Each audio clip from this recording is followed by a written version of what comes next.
Hi everyone, if you enjoyed this video please subscribe. If you haven't subscribed yet, I'd love to see you join me. And don't forget to like and let me know what you think in the comments. They call me Evelyn Hayes.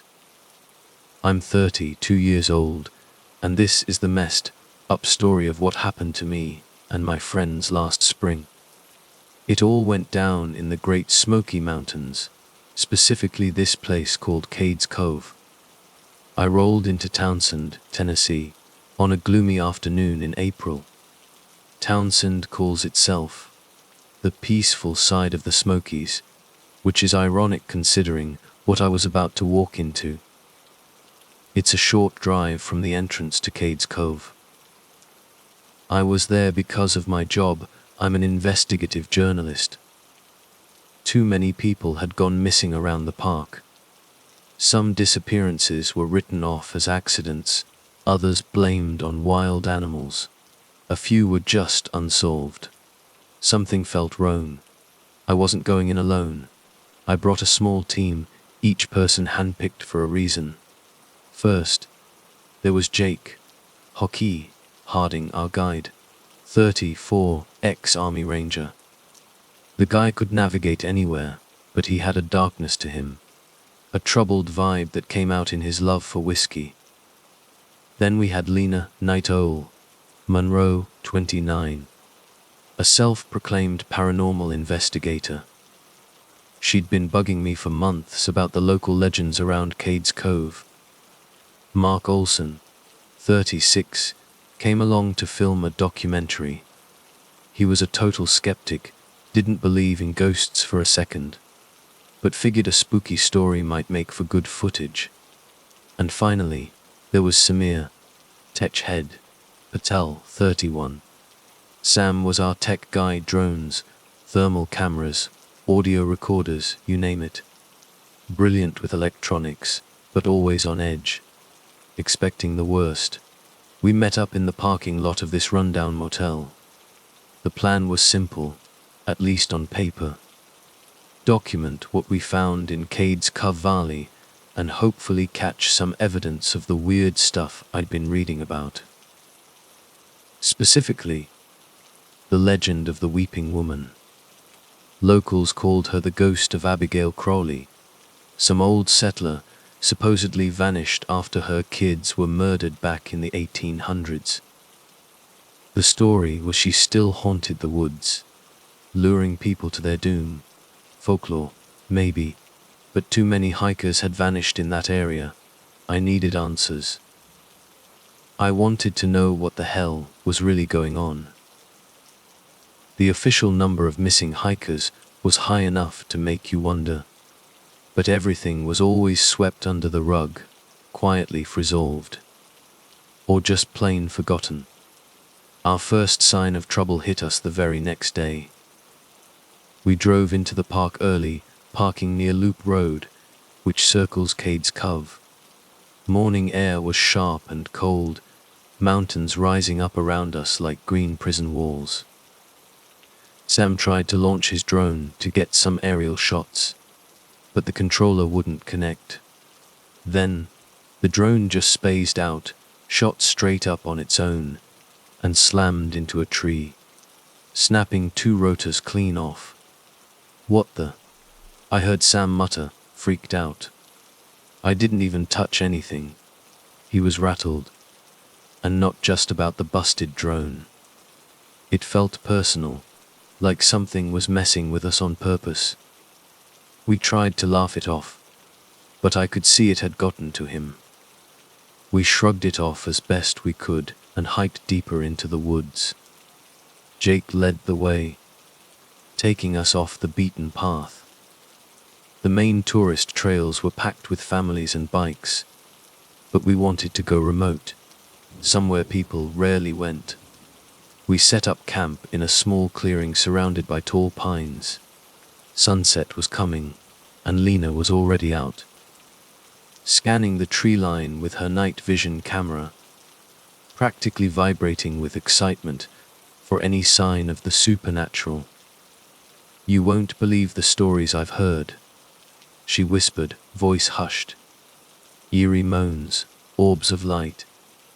People hearing their own names called from the woods. Mark just snorted. People see what they want to see. Superstition and fear do the rest. I stayed out of their ghost debate, focusing on setting up my tent. I believed something strange was happening out here, but ghosts, I wasn't convinced. Too many official files hinted at human causes. Some even whispered about a cover up by the local authorities. Darkness dropped, and the forest around us went silent. No crickets, no frogs, just this heavy, oppressive hush. This is weird, Jake muttered, taking a swig from his canteen. At least the frogs should be out. His eyes flicked into the woods, where the tree shadows looked like black figures huddled together. We ate dinner fast, the mood getting tense. Around midnight, I crawled into my tent, listening to the wind rustling the leaves. That's the last thing I remember before everything went black. I woke up with a jolt at dawn, cold sweat sticking to my skin. Staring outside, Jake and Lena were already up. Mark was digging through his camera bag, muttering to himself. "Where's Sam?"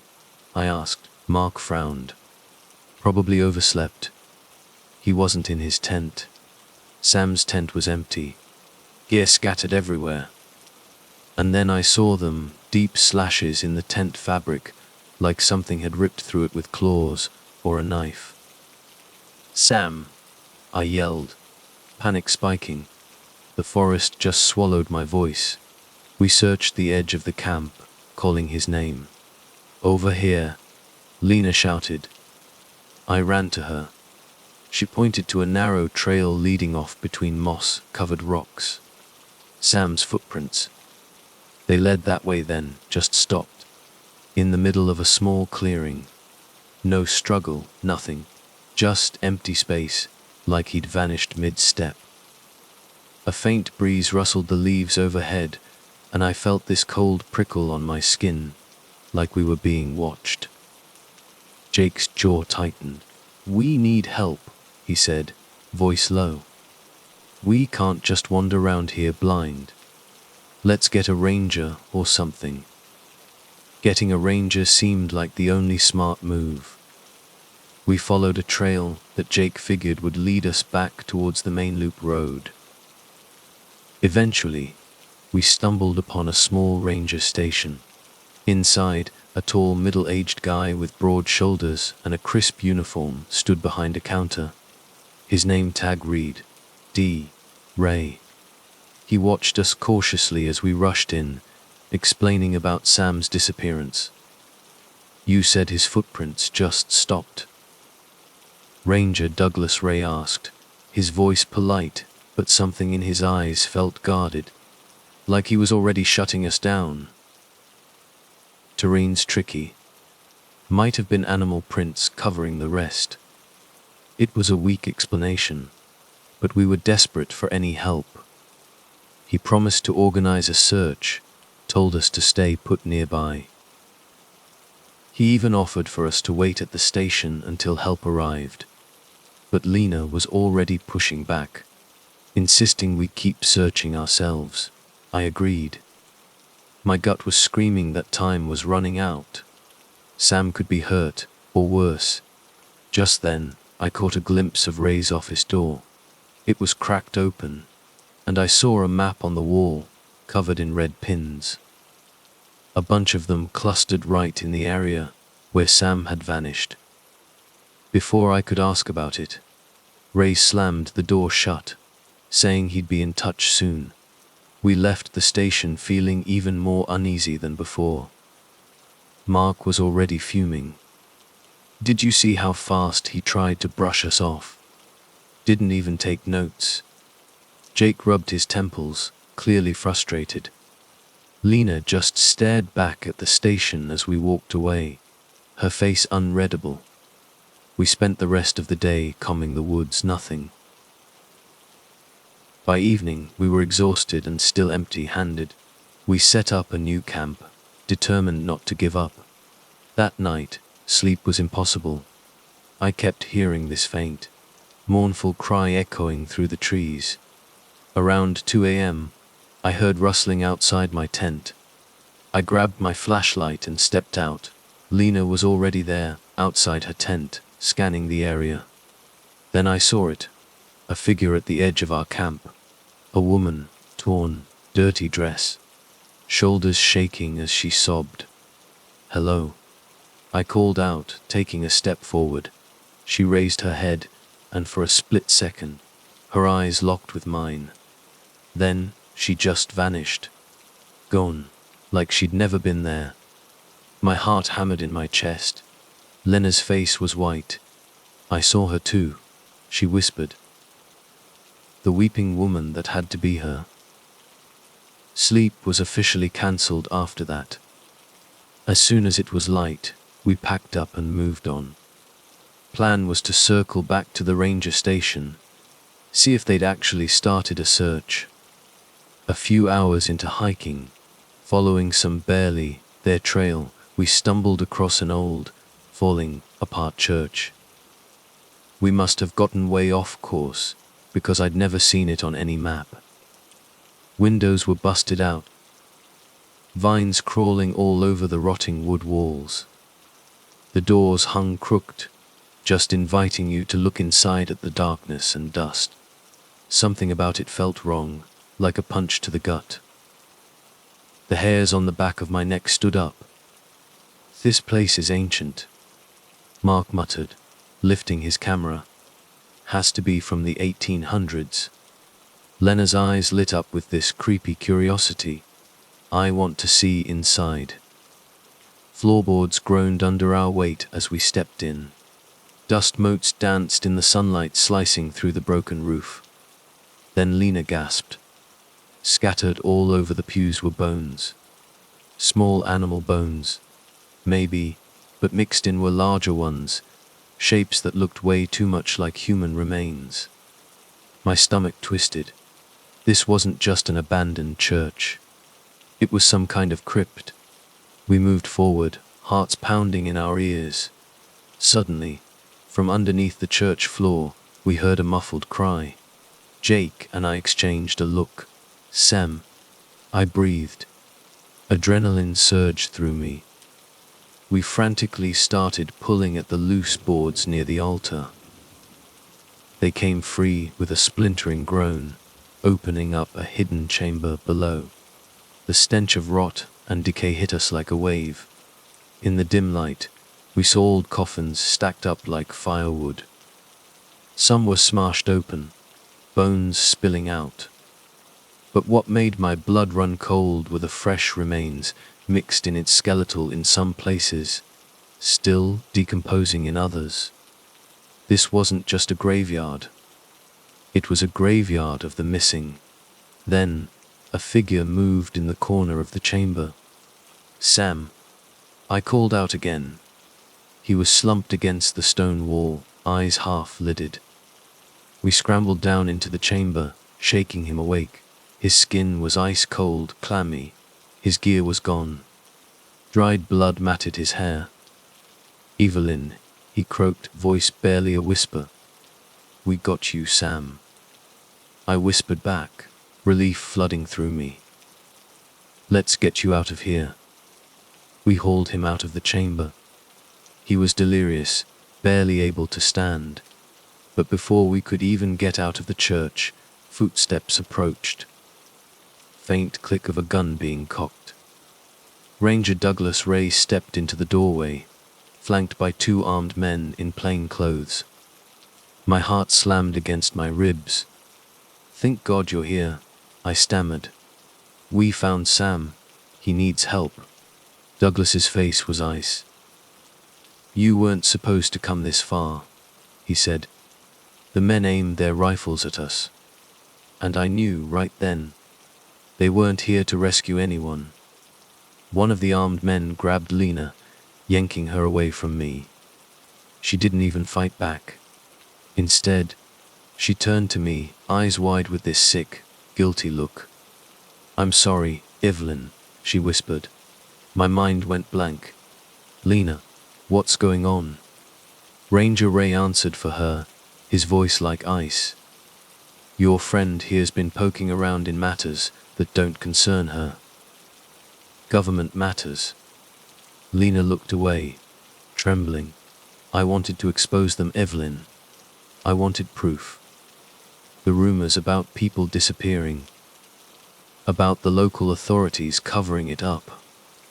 I've been working with another group, tracking these conspiracies. I thought I could trust you all, but..." She trailed off, choked up. Mark snarled, fists clenched. "You used us." Lena's voice quivered. "I didn't know they'd come so fast. I thought we'd have time to get evidence first." Douglas cut her off. "Enough. Tee them all up." The men forced us into a corner, rough. Zip ties cinched tight around our wrists behind our backs, cutting off circulation. We pleaded, but they ignored us. Sam was too weak to even register what was happening. Jake was a statue of silent rage. Mark tried to reason with them. "Is this about illegal dumping of bodies or something? You can't just..." One of the armed men shut him up with a brutal punch to the head. Mark crumpled to the floor, blood oozing from his temple. "Please," I begged, voice shaking. "Sam needs a doctor."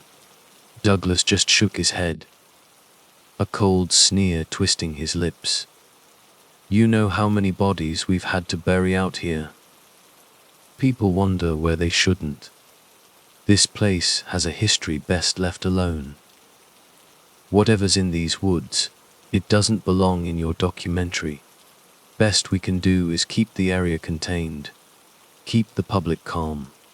He gestured to his men, who started dragging us towards the hole in the church floor, back to the chamber of coffins and bones. My stomach churned. They shoved us against the wall of the chamber, Zip tying our ankles. Sam's eyes flickered open. He mumbled something garbled, pupils blown wide. "Evelyn, it's so cold." Lena was forced to kneel beside us. She tried to speak, but one of the men backhanded her across the face, splitting her lip. "They're going to kill us, Evelyn," Lena whispered, blood trickling down her chin. "I'm so sorry." Jake strained against the plastic ties, testing them, his voice ragged with fury. "You bastards, let us go."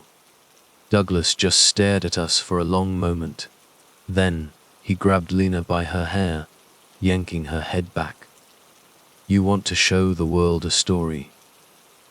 Start rolling that camera." He shoved her towards Mark's dropped equipment, forcing her to pick it up. "You're going to state that your team had a tragic accident out here. Fell off a cliff, got lost, whatever. Then we're going to finish this quietly." Lena's hands shook as she lifted the camera, tears streaming down her face. She started speaking in a wavering voice, reading some twisted script Douglas was dictating about our fatal accident. Suddenly, a low groan rumbled from Sam. His head lolled back, and this strange glint came into his eyes. For a split second, his voice changed, sounded layered, like multiple voices speaking at once. He spoke a name I'd never heard before. "Abigail Crowley." The temperature in the chamber dropped, instantly, brutally cold. My breath puffed out in white mist. Sam's mouth twisted into a sneer, a look I'd never seen on him. One of the armed men took a step forward, nervous. "What's wrong with him?" He reached for Sam. And then Sam lunged. It wasn't Sam. Not anymore. He moved with unnatural speed, jaws snapping like an animal. The man screamed as Sam tore into his throat. Blood sprayed across the dusty floor. "Lena, Jake!" and I recoiled in horror. Even Douglas stumbled back, stunned. Sam stood shakily, the zip ties around his wrists seeming to stretch, then snap. His eyes were pitch black. "They killed my children," he rasped, in a voice that was definitely not Sam's. A woman's voice layered over his own. "They took my life, Abigail Crowley." The name slammed into my mind like a physical blow. Douglas's other armed goon finally reacted, firing his rifle. But Sam, or whatever it was controlling Sam, moved impossibly fast, dodging the shot with a guttural snarl. He grabbed the man's head and slammed it against the stone wall. A sickening crack echoed in the cramped space. Blood pooled under the man's limp body. Mark, still on the ground, stared in absolute terror. Abigail turned to him, eyes burning black. "Your turn," the voice hissed. Mark scrambled back, trying to untie his hands, but it was too late. Sam grabbed him by the head and twisted. The sound of snapping bone ripped through the chamber. Mark went limp. "Mark!" I screamed, eyes wide, tears burning. I thrashed against the zip ties. Jake, with his military training, was already sawing his binds against a sharp edge of a broken coffin lid. Lena was doing the same. Douglas raised his rifle again, hands shaking, aiming at Sam, at the possessed Sam.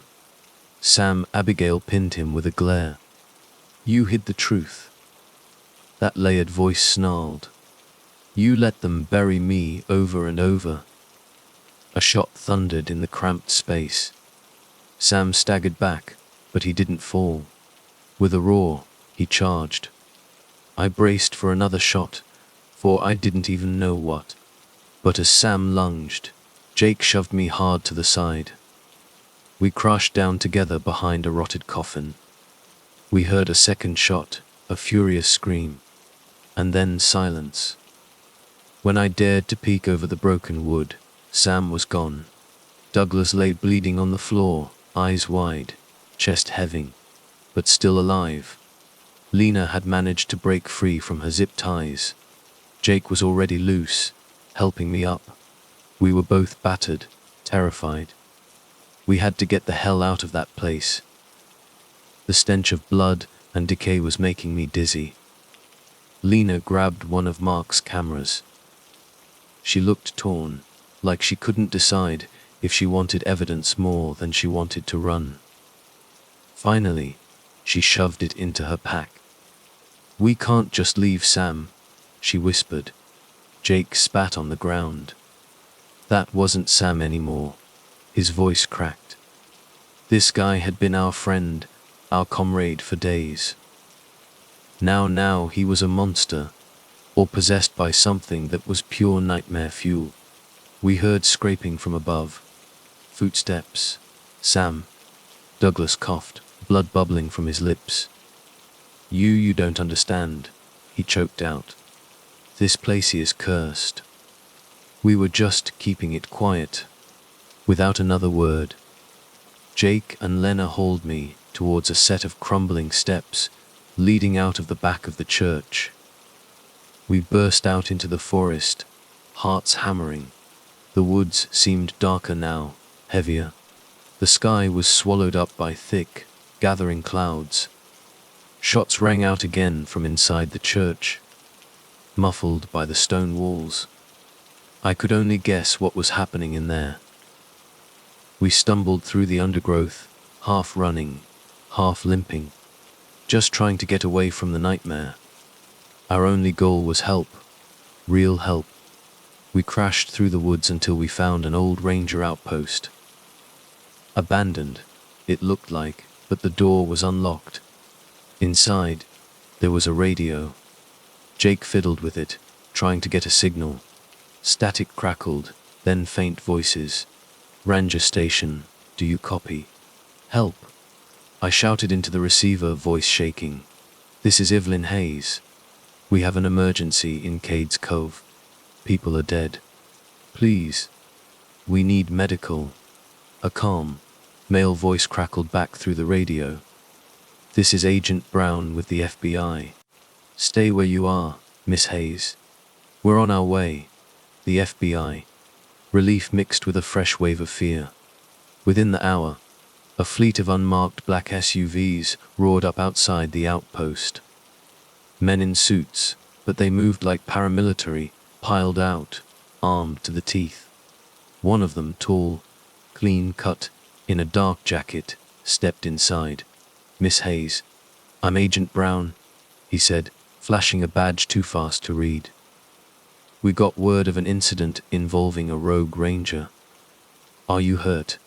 I glanced at Jake and Lena. We were covered in blood, splattered and bruised, clearly in shock. "It's complicated," I managed. "We need ambulances, search teams. There's a possessed man out there.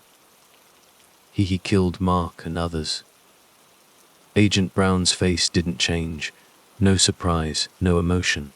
He just nodded once, then gestured for his men to fan out.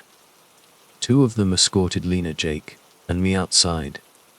We sat in the grass as paramedics, also in unmarked uniforms, checked us over. Then they hustled us into separate SUVs. One man stayed with me in the back seat. He didn't say a word for the first few minutes, just watched me with these unnervingly calm eyes. Finally, I found my voice. "What's going to happen now?" "Sam's out there." He cut me off, voice flat. "Don't worry about Samir Patel. We'll take care of him." Something in his tone made my blood run cold.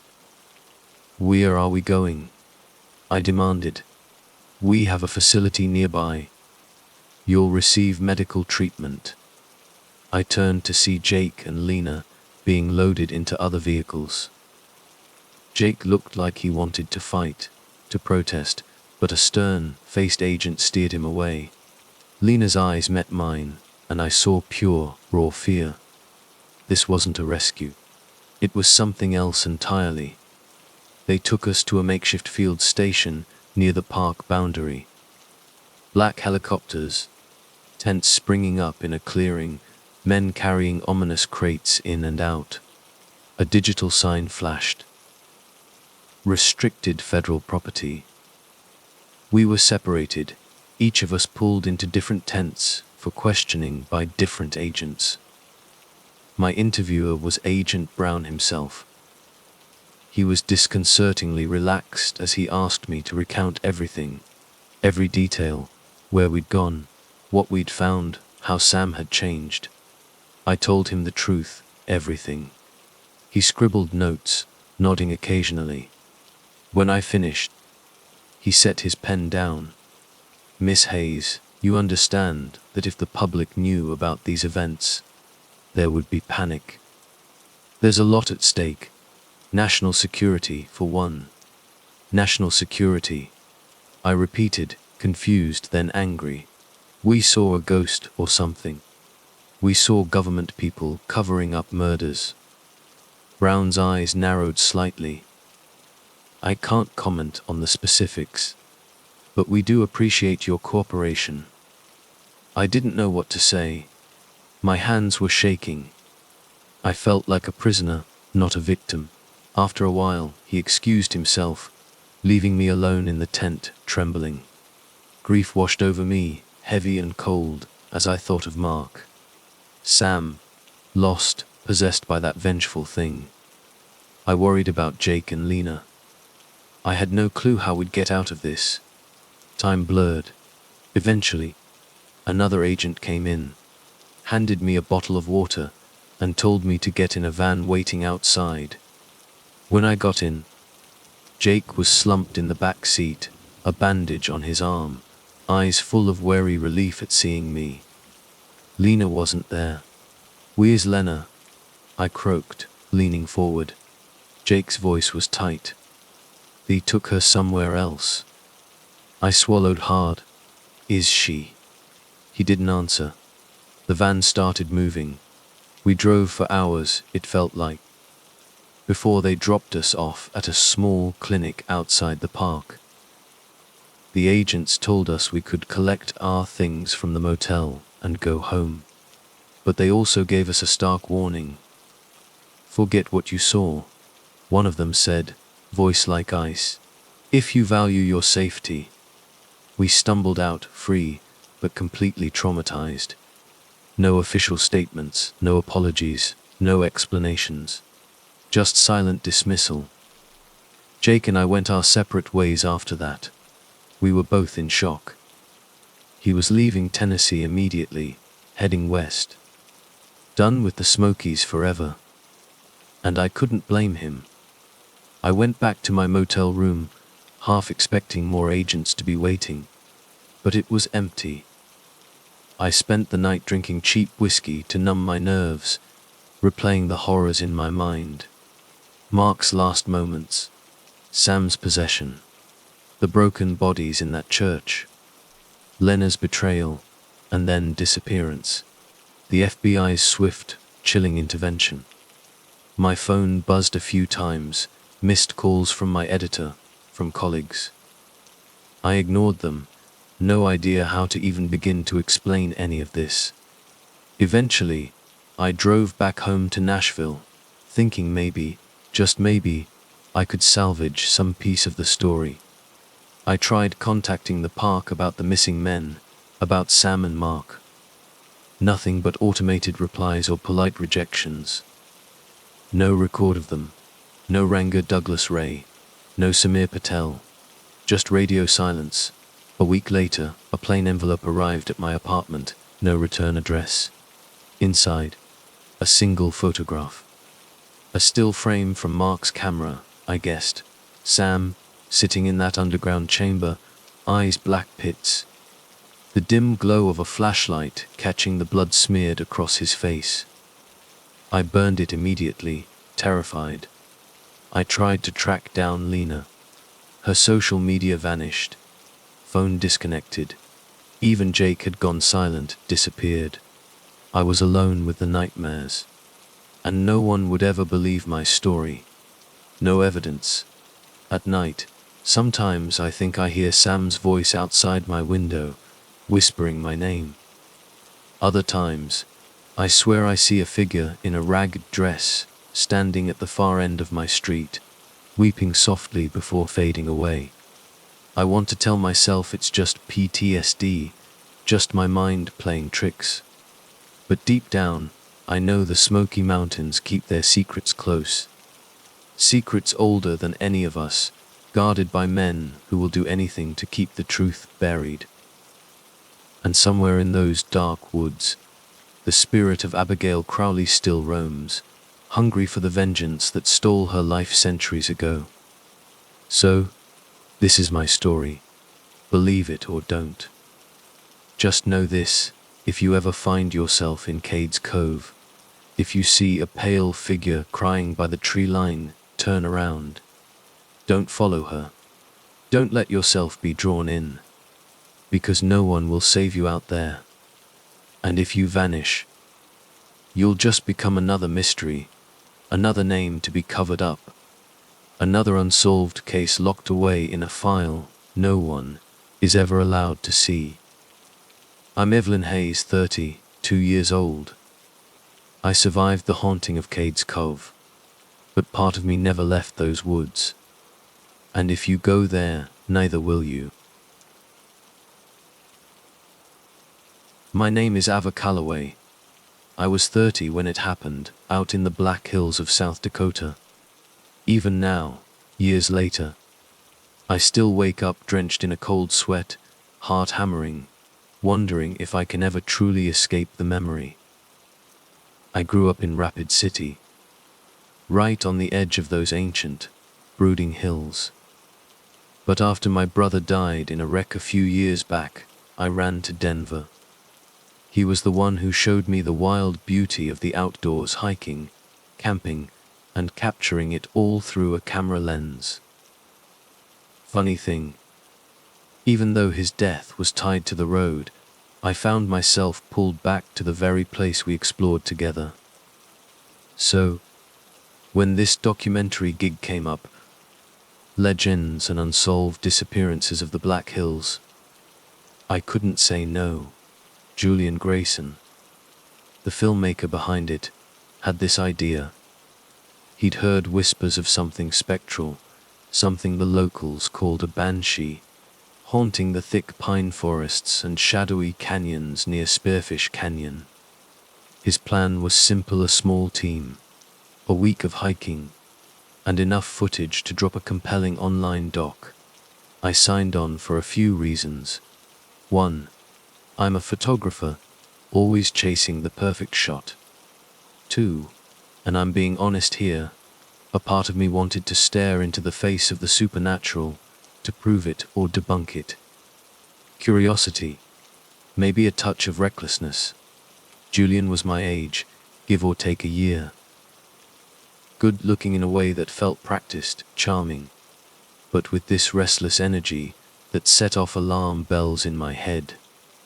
Something about him felt staged, like he was always angling for the best light, the juiciest angle, the biggest break. But I needed the work, and he promised creative freedom. So I shoved my doubts down. He'd also brought Chloe Travers, my best friend since forever. Mel Chloe was 29, a newbie to serious hikes, but always up for anything that might look cool on social media. Then there was Ethan Holt, ex-army medic, maybe late 30s. He carried himself tight, always scanning, like the world was a battlefield. Julian said we needed someone with first aid and survival skills. Ethan definitely fit that description, even if he rarely smiled. Finally, there was Caleb Harland, a local guy in his late 40s. Knew the Black Hills like his own backyard. Tall, lean, face like tanned leather, itched by sun and wind. Quiet at first, but when Caleb spoke, you listened. The night before we headed out, he pulled me aside. Voice low and gravelly. "I've guided plenty of folks," he said. "But these hills, they're different. Legends aren't just stories out here.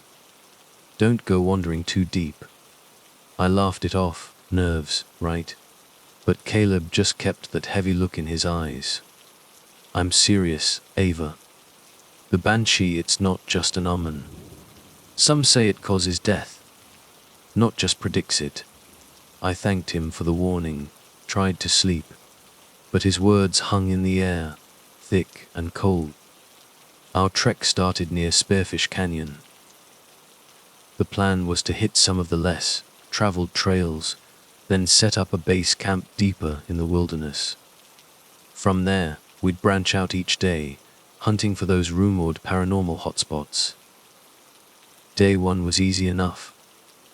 We filmed scenic shots: the canyon walls, the creek snaking below, the pines whispering in the breeze. That night, we made camp in a clearing. Small fire, freeze-dried meals, swapping stories. Chloe cracked jokes about Bigfoot. Julian spun dreams of viral fame. Caleb, again, warned us not to stray from the marked trails. Ethan just rolled his eyes. He was there for the paycheck, same as half of us, I guessed. Around midnight, just as I was starting to drift off in my tent, I heard it. A sound that ripped through the quiet night. Distant, agonized, like a whale's cry, but laced with something human. A chill spider crawled up my spine. It sounded like a woman screaming in pain, echoing through the trees. I sat bolt upright, fumbling for my flashlight. Chloe poked her head in from her tent, eyes wide and dark. "Did you hear that?" she breathed. I nodded, heart pounding. "Probably just a cougar," Ethan mumbled from his own tent. "They can sound like a woman screaming." But the look on Caleb's face the next morning told a different story. It wasn't a cougar. Not by a long shot. The next day, pushing deeper into the forest, everything felt wrong from the start. It was like the woods themselves were fighting us. Our compasses went haywire, spinning uselessly, or just sticking in one direction. The GPS unit sucked battery like crazy, dying way faster than it should have. Even the satellite phone kept losing signal, cutting in and out. Caleb got more and more strung out as the morning went on. Shouldn't we get our bearings with the map? I asked, trying to sound calm, even though my gut was twisting. We can try, Caleb said, his brow knotted. But the land, it's not matching up to what I remember. He unfolded the map, flipping it around, tracing a route with a thick finger. There should be a creek right here, but it's gone. Julian, of course, just waved it off, hyped up about the idea of catching supernatural interference on camera. Ethan scoffed, but even he looked a little uneasy. Still, they both followed Julian's lead. By early afternoon, we stumbled into a wide meadow, flat and open. Seemed like the perfect spot to set up a more permanent camp. We pitched our tents, built a proper fire ring, and organized our gear. Tried to act normal, but the air was thick with unspoken dread. That evening, the wailing came back. Louder this time, closer. The wind picked up, whipping through the treetops, making them thrash and groan. It carried these hushed whispers too, just under the wind, that sounded sickeningly like our own names. Chloe went white, grabbing my arm. Maybe we should head back, she choked out. Julian just grinned, that restless energy sparking in his eyes. He reminded us all, that this was exactly what we came for. He hit record on his camera, capturing the howling wind, our strained faces, the growing darkness around us. Nothing else. Later that night, sleep wouldn't come. I lay in my tent, wired, feeling like unseen eyes were watching me from the blackness beyond the nylon. Hours ticked by, restless, tossing and turning.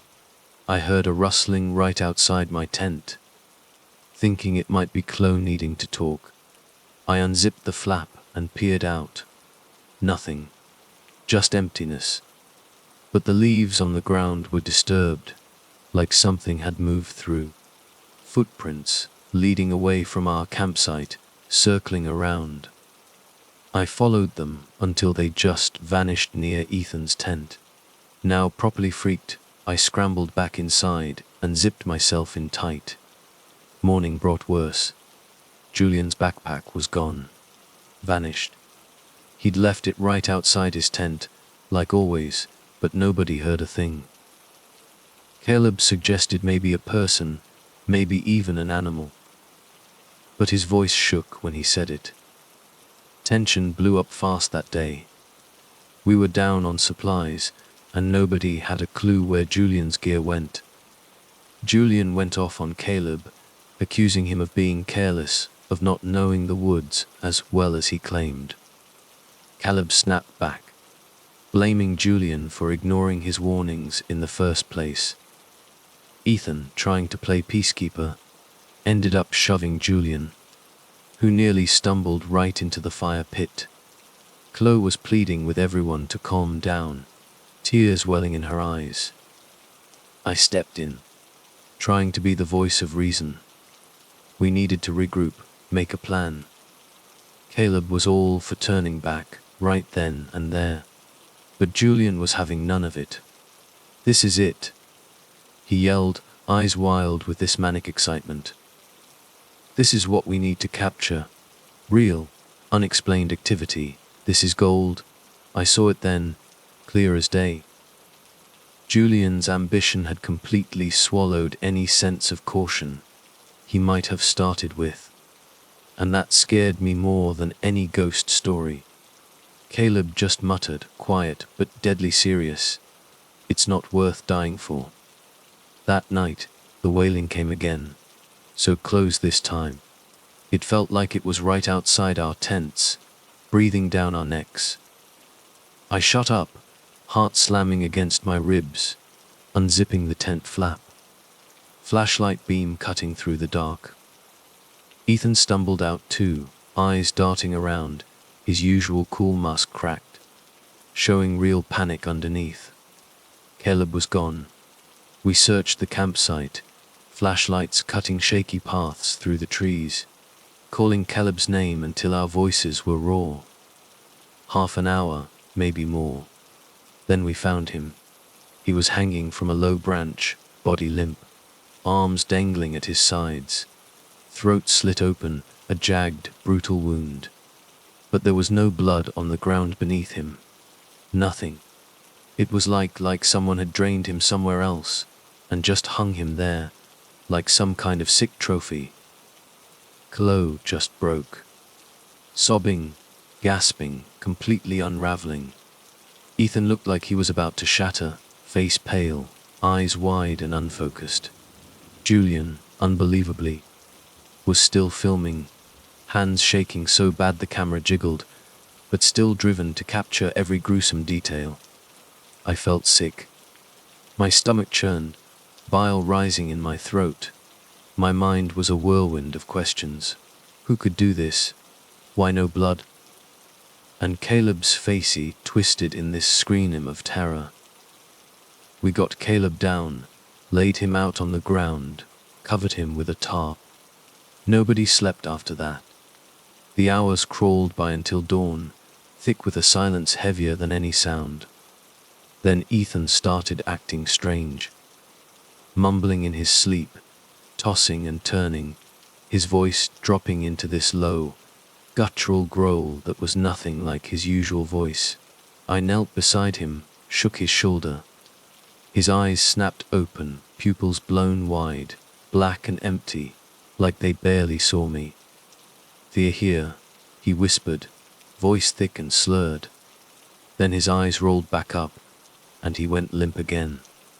By daybreak, he seemed normal. If normal meant pale, shaky, and haunted, we all knew we couldn't stay.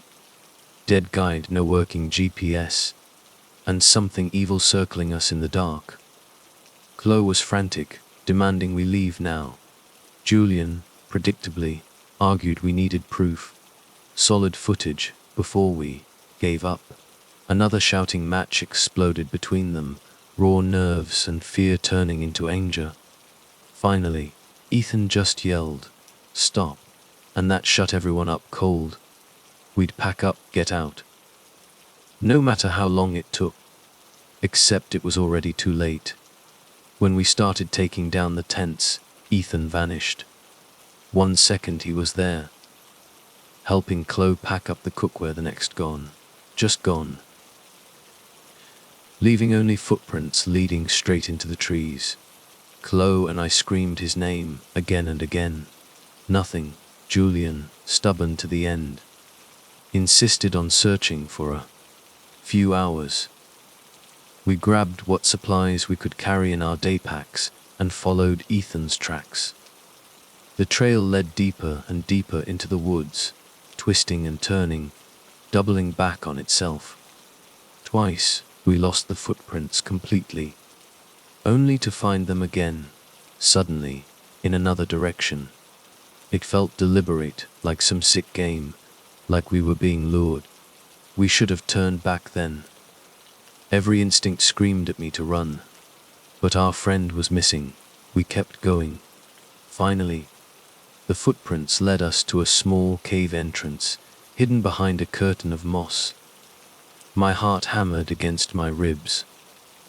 I flicked on my flashlight, beam dancing in the sudden darkness. "Ethan," I called, my voice echoing back, thin and weak. The only answer was the faint echo of my own name. Cautiously, we went inside. The air turned cold, damp, heavy. The cave walls were slick with moisture, the passage winding down, twisting deeper into the earth. Then the smell hit me, decay. Rot, something ancient and full. Chloe gagged, hand clamped over her mouth. Julian, ever the documentarian, kept filming. The harsh camera light stark against the oppressive dark. We stumbled into a wider chamber. The ceiling opened up above, a jagged crack letting in a sliver of weak daylight from the forest above. And that's when we saw it. Chloe's backpack on the ground. Next to it, a crude stone altar, stained dark with what looked like dried blood. A soft moan echoed in the darkness. Chloe and I spun around, flashlights sweeping, searching, and then we saw her, or her, near the altar, Chloe herself, bound at the wrists and ankles with thick rope. But Chloe was standing right next to me. My mind went blank for a split second, reeling, trying to catch up. How is that possible? I whispered, voice cracking. The bound figure shifted, head lifting. Her voice, barely audible, rasped. "Imma help her." I moved closer, flashlight shaking, and the face that gazed up at me was Chloe's. Pale, bruised, eyes wide with terror. I turned to look at the Chloe beside me, and it was smiling. A grin so wide, so malevolent, it twisted her features into something inhuman. In that moment, I knew. It wasn't Chloe. It wore her shape, her face, but its eyes, they were black pits, swallowing all light. My hands started to shake uncontrollably. Instinctively, I backed away. Julian, unbelievably, just kept filming, stepping closer to the fake Chloe, mesmerized. "Oh my God," he breathed, voice hushed with awe. "This is extraordinary." I lunged for Julian, to pull him back, to warn him. But something grabbed me from behind. A figure in dark, hooded robes, face hidden in shadow. Another figure, same robes, snatched Julian. Dozens of them seemed to materialize from the darkness, surrounding us in a silent semicircle. Cultists. I tried to fight, kicking, clawing, but they were too many, too strong. They pinned me down, rough hands digging into my arms. Behind me, the Chloe thing flickered, like a glitching hologram, then dissolved back into the shadows. "Julian," I screamed, desperate, raw terror ripping through my voice. He was struggling, camera still clutched in his hand, filming everything even as they dragged him towards the altar. The real Chloe, bound and helpless, lay on the ground nearby, whimpering. Then, out of the shadows, Ethan appeared. But it wasn't Ethan. His eyes were rolled back in his head, showing only whites, lips cracked and bleeding. He looked possessed, like he was one of them now. "Ethan, snap out of it," I yelled, hoping, praying something was still left in there. His head snapped towards me, face contorting, twisting with rage. He lifted a knife, a wicked, curved blade, and started towards the real Chloe, who let out a choked sob. Something snapped in me. Insane courage, maybe just pure desperation. I broke free, kicking out, catching one of the cultists in the knee. He went down with a grunt. I scrambled for a rock, anything, my fingers closing around a jagged piece of shale. I hurled it at Ethan with all my strength. It hit him square on the arm, knocking the knife flying. He hissed, turning that venomous gaze on me. Julian, seeing his chance, wrestled free from the cultists holding him and charged forward, tackling Ethan. They went down in a tangle of limbs, rolling on the cavern floor. Ethan let out this inhuman screech, managing to land a solid punch on Julian's jaw. But I was on him in a second, prying Ethan's arm back, trying to get him off Julian. Another cultist grabbed me from behind, arms like iron bands around my waist. I spun, kicking out wildly, my heel connecting with something soft, fleshy. Chaos erupted in the cavern. Cultists yelling, Chloe screaming, Julian and Ethan grunting and struggling. Then I heard it again, the banshee's wail. Impossibly loud, deafening. rattling my skull like it was going to crack open. A pale figure shimmered into existence at the far end of the chamber. A woman, or something like a woman, mouth open in a silent scream. My veins turned to ice. The cultists dropped to their knees, some chanting, others cowering, faces buried in their hands. The wail rose in pitch, and I felt like my head was going to split. Chloe shrieked, a high, thin sound lost in the banshee's cry. Julian collapsed, clutching his ears, face contorted in pain. Ethan's eyes narrowed, focusing, locking onto me. He scrambled for the knife he'd dropped, grabbing it, lunging. He was coming for me. Possessed by that presence, or maybe just by his own madness. I scrambled back, tripping over the uneven ground, barely managing to dodge him. He was so fast, impossibly fast. He pinned me against the cold stone of the altar, the blade pressing against my throat. I looked into his eyes. No flicker of recognition. Just mania, something inhuman staring back at me. Desperate, blind panic surging, I shoved my thumb into his eye. He recoiled with a strangled cry, hand flying to his face. I seized my chance, grabbing his knife hand, twisting. The blade clattered to the stone floor. Ethan snarled, hands going for my throat, trying to choke the life out of me. My vision blurred at the edges, black spots dancing in front of my eyes. Somehow, I reached the knife first. Without thinking, without feeling, I plunged it into his chest. He went limp, collapsing on top of me, eyes wide and staring, mouth frothing with blood. The color drained from his face, leaving him gray lifeless. Nausea churned in my stomach. Ethan, he'd been our friend, but something had taken him, twisted him into this monster. Behind me, Chloe screamed again. I crawled to her side. Hands shaking so badly, I could barely grip the ropes binding her wrists. They were frayed where Julian had tried to cut them.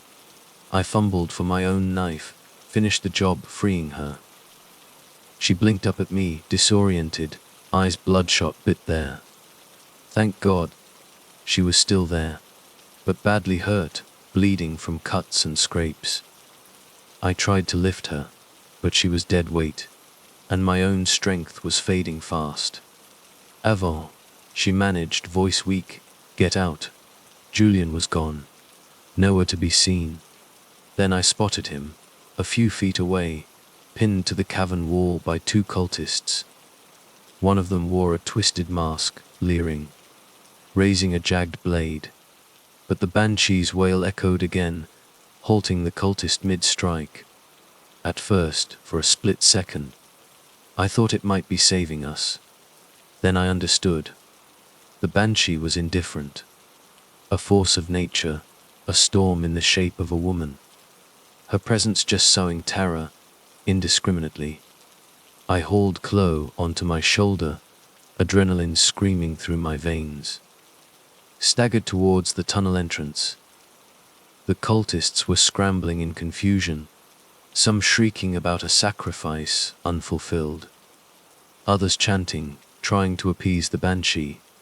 In the chaos, Julian broke free, scrambling for his dropped camera. A robed figure tackled him, and he screamed, a choked, desperate sound that cut through the banshee's wail.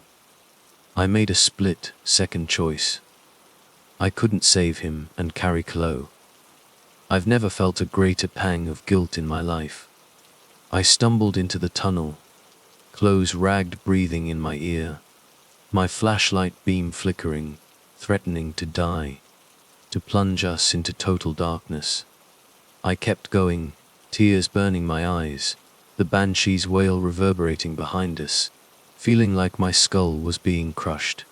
Chloe moaned again, then went silent. Shiloh, stay with me.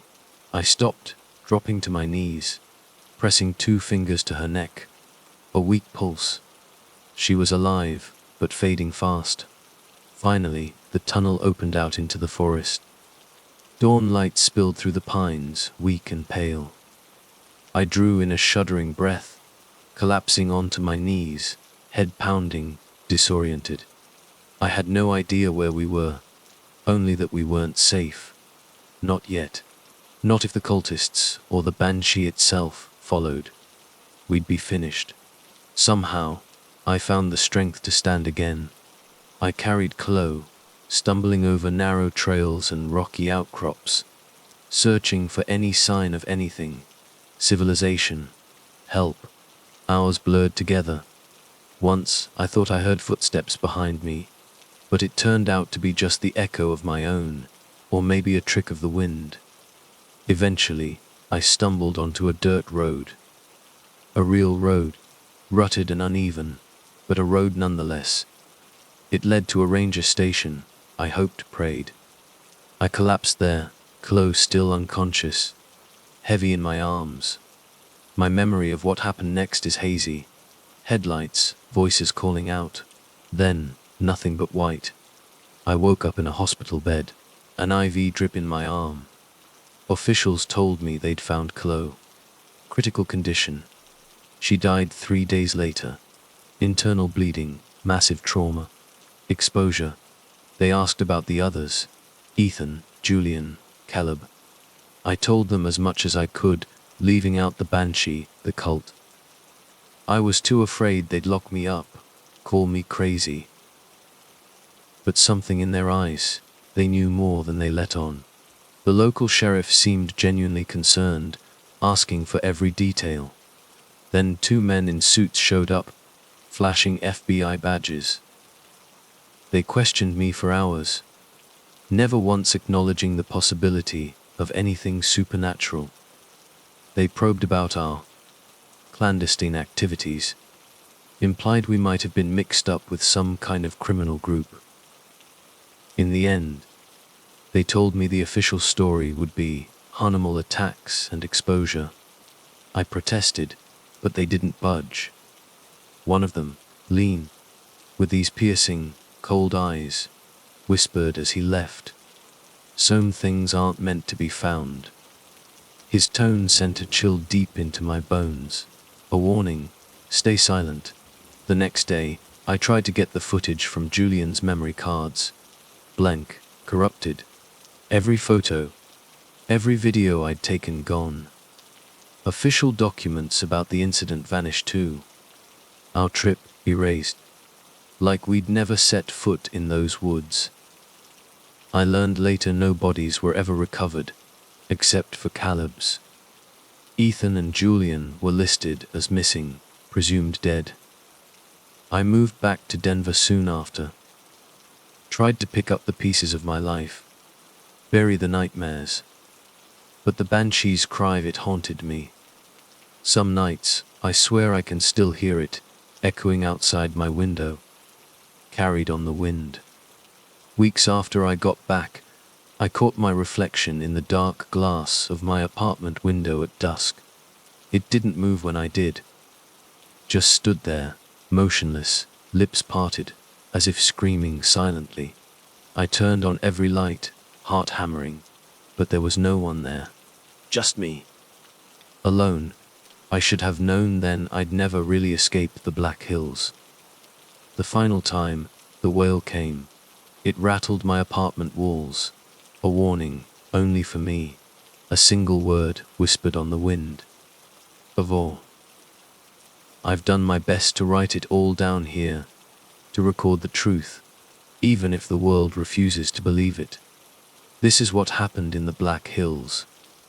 I don't know what the banshee is, not really, or how it twists itself into cults, into the darkness in people's hearts.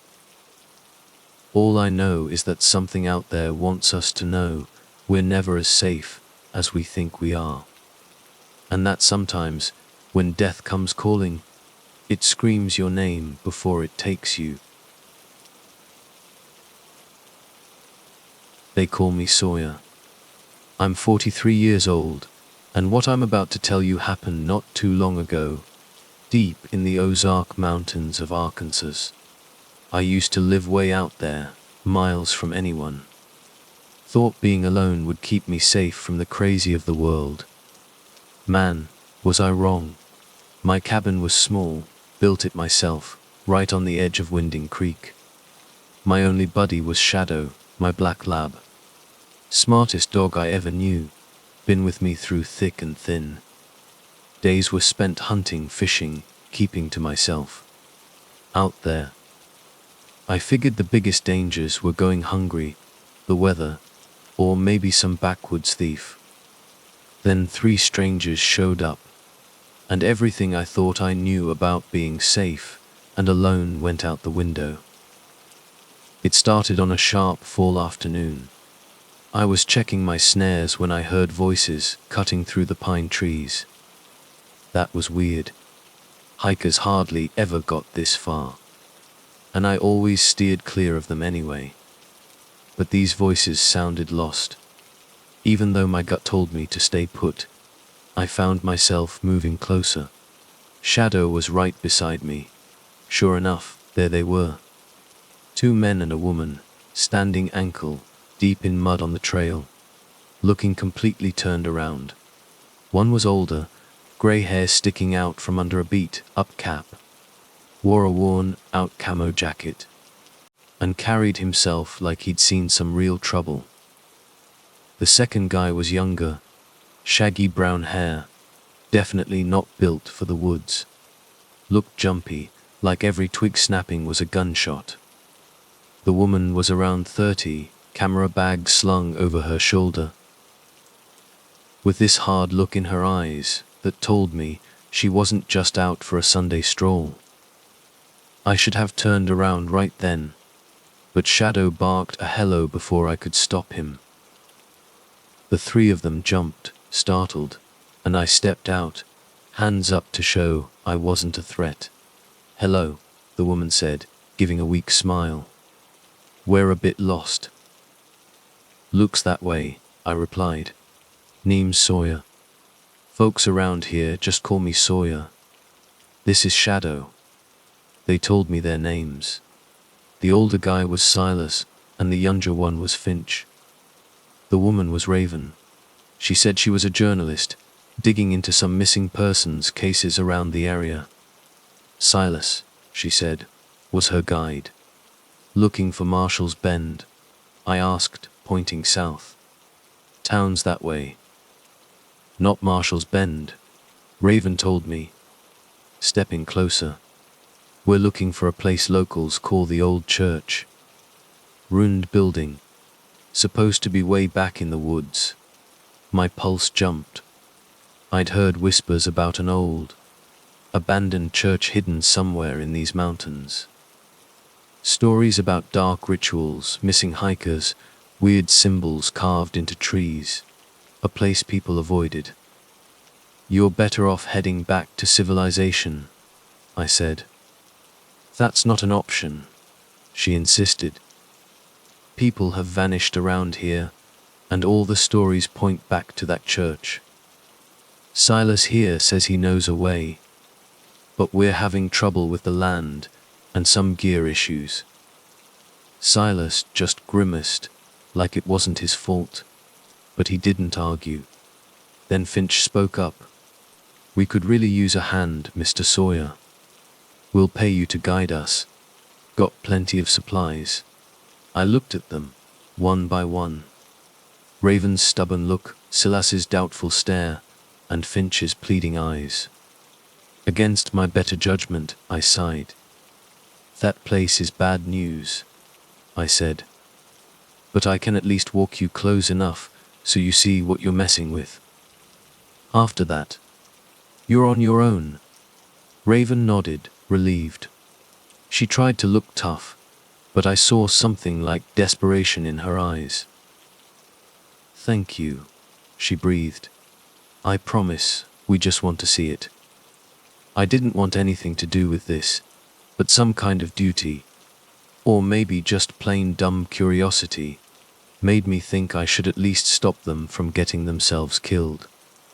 So, I told them to follow me back to my cabin first.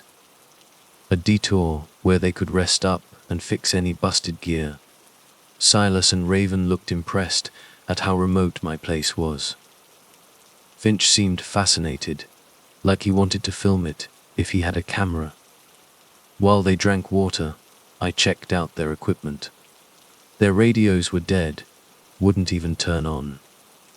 Battery compartments were eaten away, like they'd been soaked in acid. Raven muttered something about sabotage, maybe water damage, maybe someone messing with them. She wasn't sure. Then I noticed half their canned food was spoiled.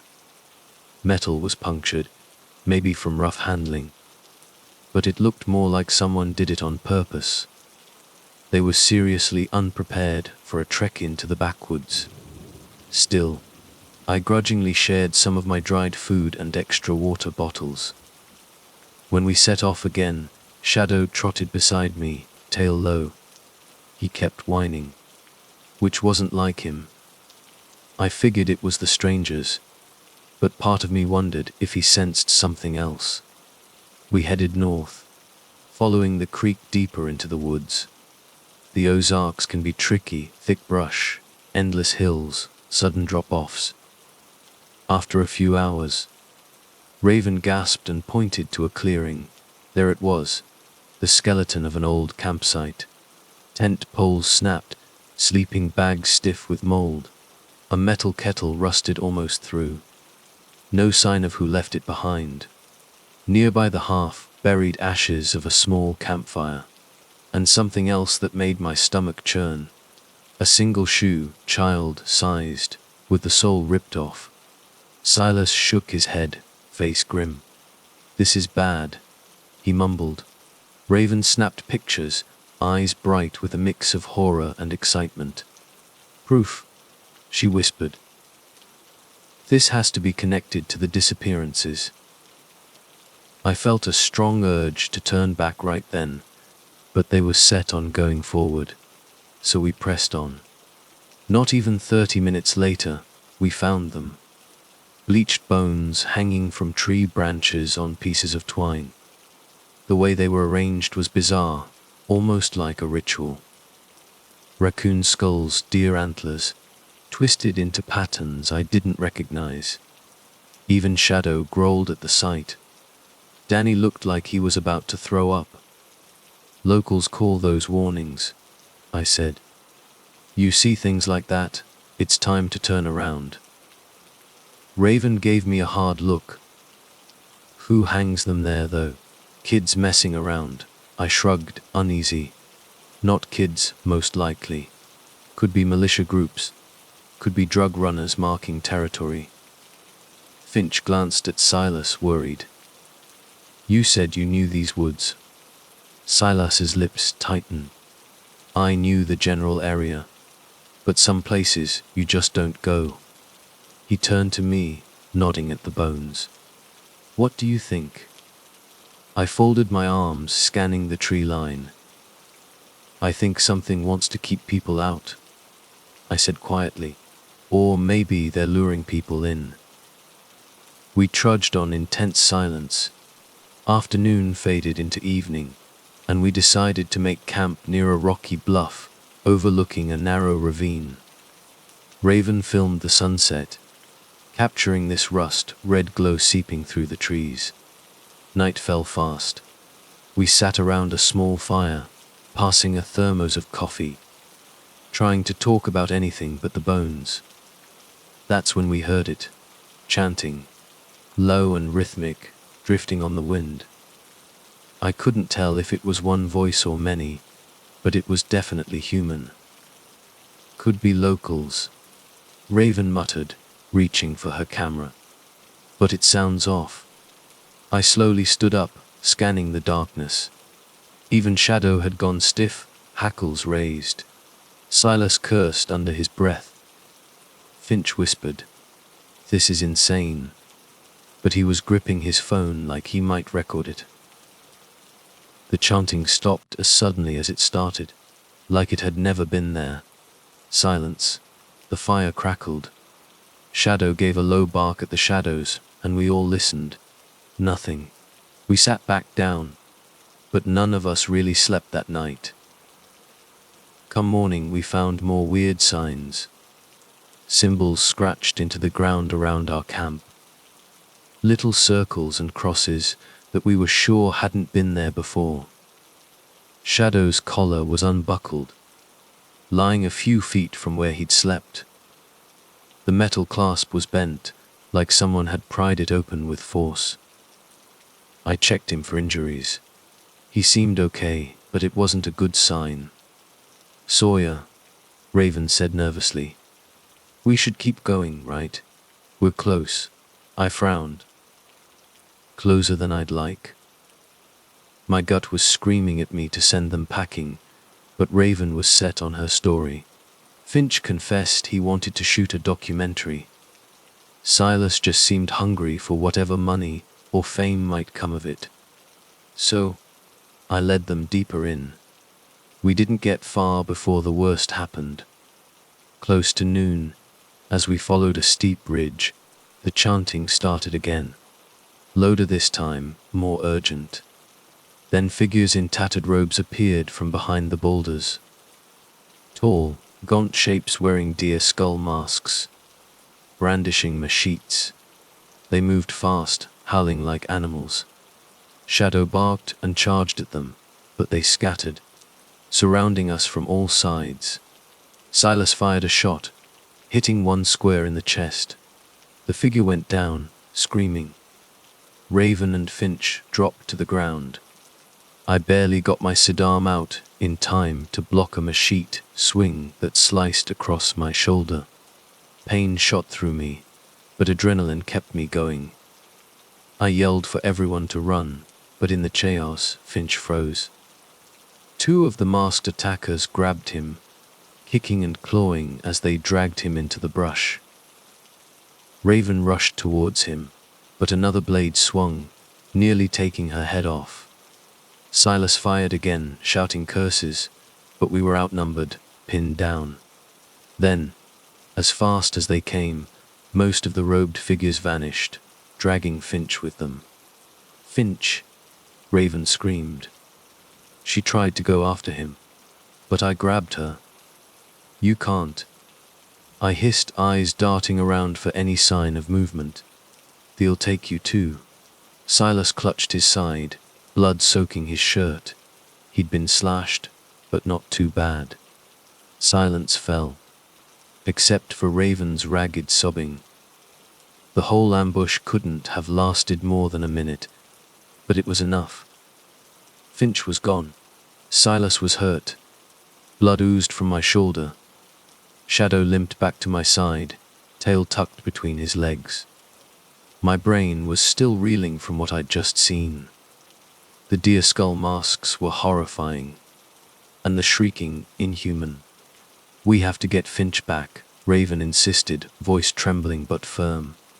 I glared at her, not unkindly. We will. But not head on. Those people are dangerous, organized. Silas wiped sweat from his brow, wincing in pain. This is insane.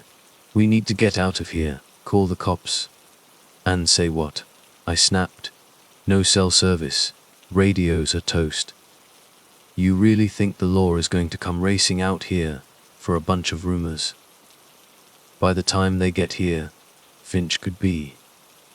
I trailed off, not wanting to finish that thought.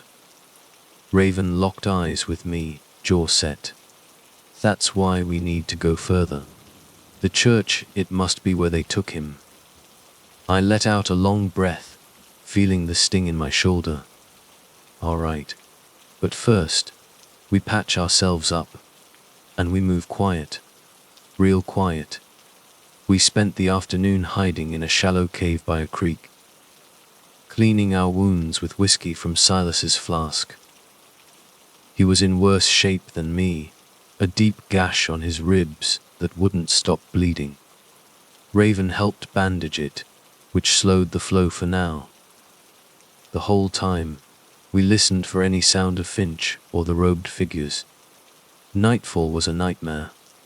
The chanting started again, echoing through the hills. We kept our fire small, just enough to boil water and keep watch for shadows.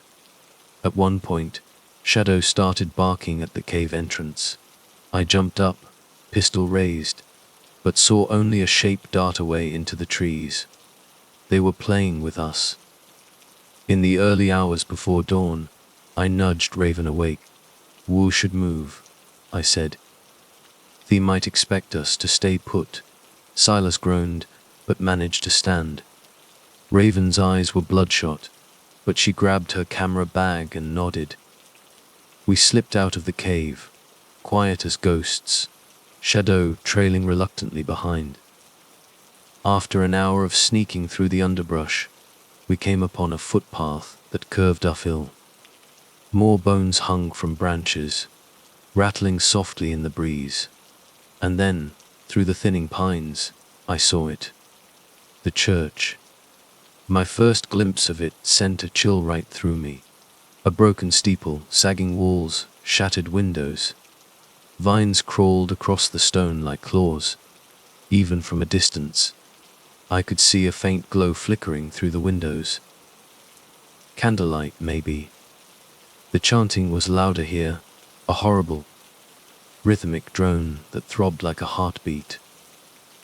The old stories flashed in my mind, a cannibal cult hiding in these mountains. Locals dismissed it as folklore, but looking at that ruined church, I knew the reality was far worse than any tall tale. We crept closer, stepping over fallen gravestones, dozens of them, most unmarked or with dates from the early 1800s. The front door of the church was gone, replaced by strips of ragged cloth. Inside, the chanting grew louder, then a scream cut through the air. Finch's voice, high-pitched, desperate. My stomach twisted into knots. Raven's face went white. Silas raised his rifle, hands shaking, betraying his pain. "Let's go," he whispered. We slipped in through a side entrance, a massive hole where part of the wall had collapsed. Inside, the stench hit me first. Rotting meat, decay, rancid sweat. The cultists were gathered around a crude altar. It was made of splintered wood, with rusted chains hanging off the sides. Finch lay bound there, arms and legs strapped down.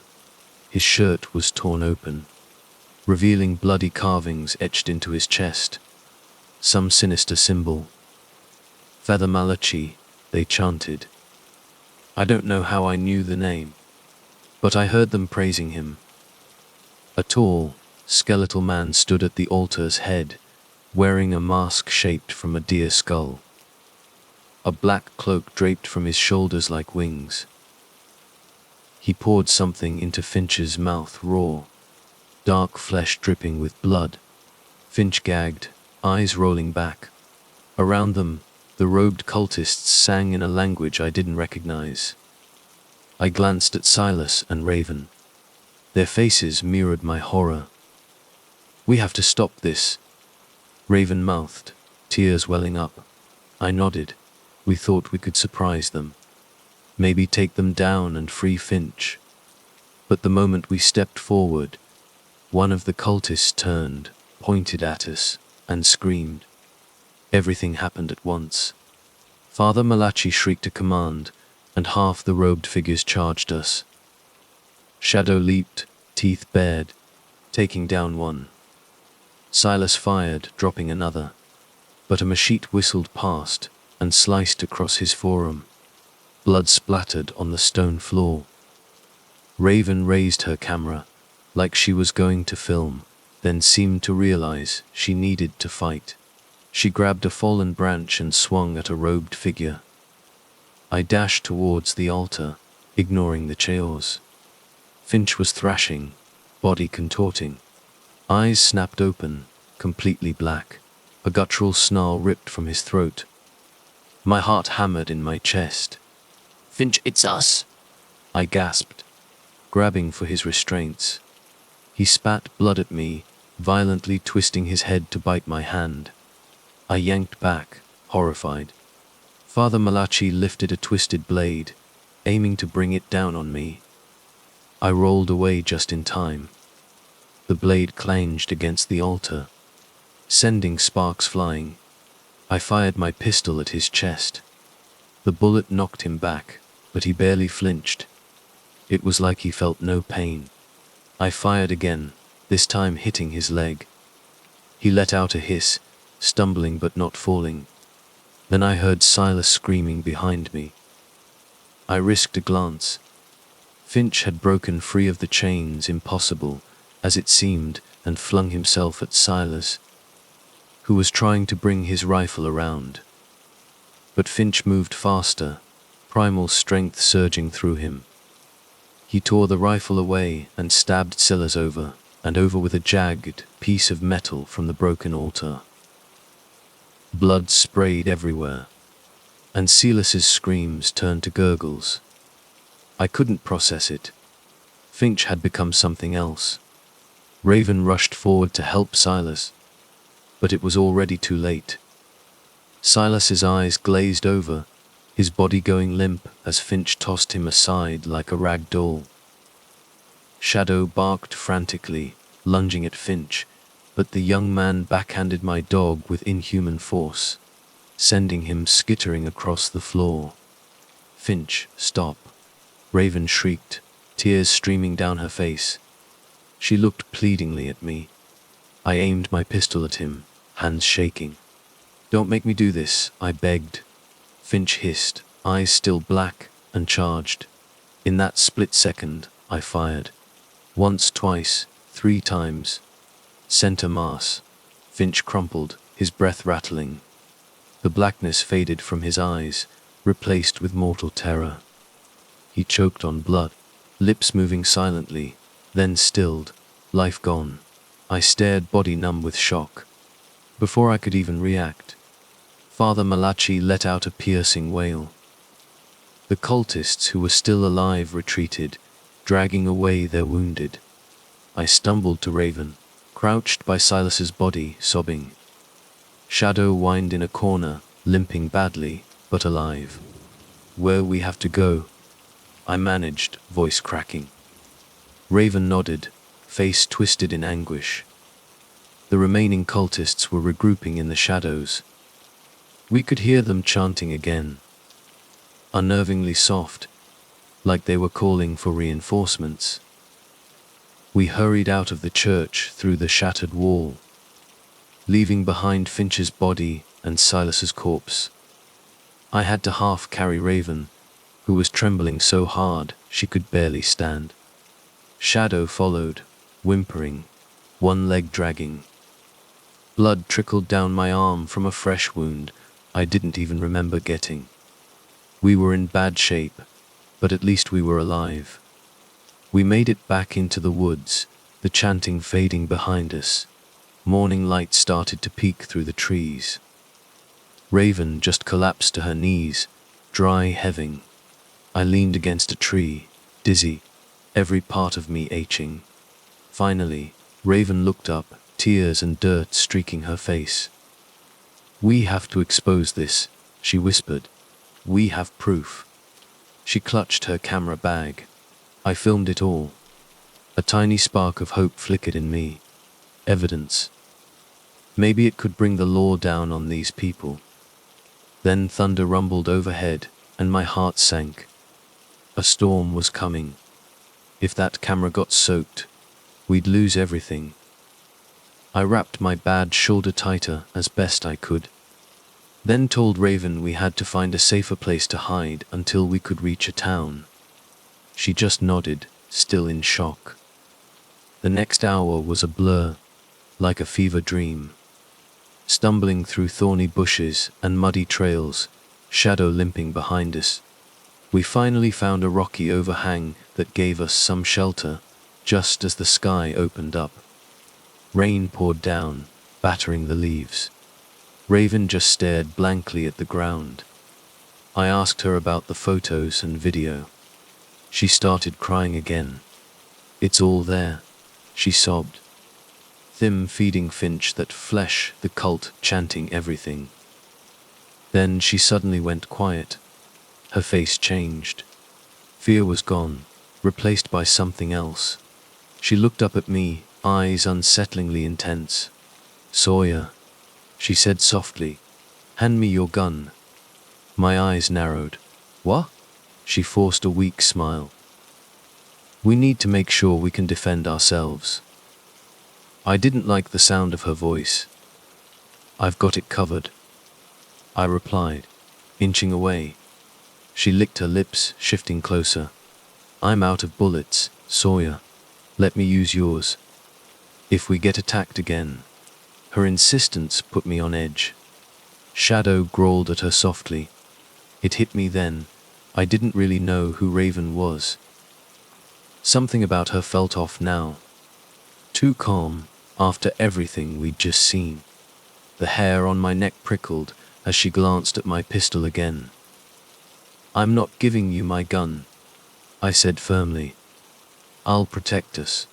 You just hold on to that camera." Her face twisted into a mocking smirk. "Fine," she said, voice flat. We waited out the storm, the tension between us thick as the rain. My mind raced, replaying every conversation since I'd met her. I'd just assumed Raven was a journalist chasing a story. But now, how did she know about the church in the first place? And why risk so much for a simple article? When the storm finally passed, we limped our way back towards my cabin. The journey took hours, slower than before because of our injuries and the mud. Finally, as dusk fell, we got close to my place. Something was immediately wrong. The cabin door was ripped off its hinges. The inside looked trashed. "Stay here," I whispered to Raven, drawing my pistol. Shadow snarled, but his bad leg slowed him down. We crept around the corner. A robed figure knelt near my overturned table, rummaging through my supplies. Hearing us, he jumped to his feet, but before he could charge, I fired. He crumpled with a shocked gasp. Shadow lunged to make sure he was down. I saw a single candle flickering on the floor. They must have come looking for us, or for something else. My place was wrecked. Food scattered, clothes shredded, pots and pans everywhere. Raven slipped inside, face tight with anger, or maybe something deeper. "We can't stay here," she muttered. I agreed. "We need help. We'll go to Marshall's Bend. Talk to the sheriff. Maybe the FBI. If we have to." Her lips twitched at the mention of the FBI, but she nodded, while I gathered what supplies I could salvage. First aid, dried food, a flashlight. Raven started rummaging through my drawers, like she was hunting for something. My suspicion flared again. "Raven," I said quietly, "what are you looking for?" She froze, gave me a blank look, then forced a tight smile. "Just checking for extra batteries for the camera." I had a sinking feeling, but I let it go. We set off under the cover of night, deciding not to use lights to avoid drawing attention. We stuck to old logging roads, a route that would eventually lead us to the highway. Shadow soldiered on bravely, despite his injured leg. Around midnight, Raven motioned for me to stop. She leaned in close, breath hot against my ear. "Sawyer," she whispered, "there's something you need to know." Then she told me. She'd come across a contact who promised information on the missing hikers in exchange for help. That contact was linked to the cult, and Raven had agreed to help them gather recruits in exchange for exclusive coverage of the story. Something that could make her career. My throat tightened with anger and betrayal as she spoke, her voice flat, like reading lines from a script. She swore she'd changed her mind after seeing how horrific it really was. But I wasn't sure I believed her. "So you set Finch up?" I hissed, voice shaking. You lured him out here to be a sacrifice for those psychos. She wouldn't meet my eyes. He wanted to film a documentary, she mumbled. They needed someone easy to control. I never thought it would go this far. But once you're in, it's hard to get out. I felt sick. My gun hand trembled. Why tell me now? She glanced away. Because the cult won't stop. They'll come after us both. We need to stick together if we want to survive. I have evidence, my footage. And you have your skills. We can expose them. Keep each other alive. I wanted to shoot her right there. The rage was boiling in my chest. But a twisted logic told me she was right. We needed each other now. We were both marked. We pressed on in grim silence. The next afternoon, we reached a gravel road that led towards Marshall's Bend. I had 1 bar of signal on my phone. I tried calling 911, but the call dropped halfway through. Raven took pictures of the robed figure we'd killed at my cabin, hoping they'd help back up our story. Then she tried making calls too, but no luck. Finally, as dusk came, we saw the distant lights of a gas station. Relief washed over me. We stumbled inside, scaring the poor cashier half to death with our blood-stained clothes and wild looks. I told him to call the sheriff. He did, looking more scared of us than whoever might be out in the woods. When the law showed up, it was 2 deputies and a grim-faced sheriff. They listened to our story, getting more and more disbelieving as we went on. I showed them my shoulder wound. Raven showed them the pictures on her camera. The sheriff's face paled. "I'll call in the feds," he said, voice firm. "But if we go out there, we're going in heavy. You two stay put." We gave the authorities the general location of the church. The sheriff told us to wait at a motel. Raven refused. "I'm coming," she insisted. "This is my story." The sheriff shook his head. "Mom, you look like you need a hospital." "It can wait. I need to see them shut down." He frowned, but Raven wouldn't back down. So, the sheriff finally agreed, but only if she stayed in the car. I was too tired to argue. Shadow needed a vet, but that would have to wait too. We ended up in a convoy of law enforcement vehicles driving into the night. 2 police SUVs, 1 unmarked car, and an ambulance bringing up the rear. I was in the back seat with Raven, staring out the window at the dark shapes of the pines. An hour later, we reached the site, or what I thought was the site. But something was wrong. The church was gone. Or rather, it was there, but a raging fire had eaten most of it, leaving only a few walls standing. No fire trucks anywhere. Instead, I saw 3 black SUVs parked among the trees. Men in suits swarmed around with flashlights. One flashed a badge at the sheriff. Words were exchanged quietly. Then the sheriff got back in his car, refusing to look at us. "What's going on?" I demanded. The sheriff's hands shook on the steering wheel. "The FBI took over," he mumbled. "Nothing we can do." "We have evidence," Raven shouted. "We have photos and footage." The door opened, and a stern-faced federal agent yanked Raven out, then me. Another agent grabbed her camera bag. She tried to fight, but he snatched the camera, opened it, and pulled out the memory card. He handed it to a third agent, who slipped it into his pocket. I yelled, trying to grab for it, but one of them twisted my arm behind my back. I smelled cheap aftershave as he pinned me against the SUV. "You saw nothing," he said, voice cold. "This investigation is classified. No pictures, no statements." "Understood." I looked to the sheriff for help, but he just stared at the steering wheel, silent. Raven pleaded. "We have to expose them. People are dying." The agent's lip curled into a sneer. "We're aware of the local group," he said.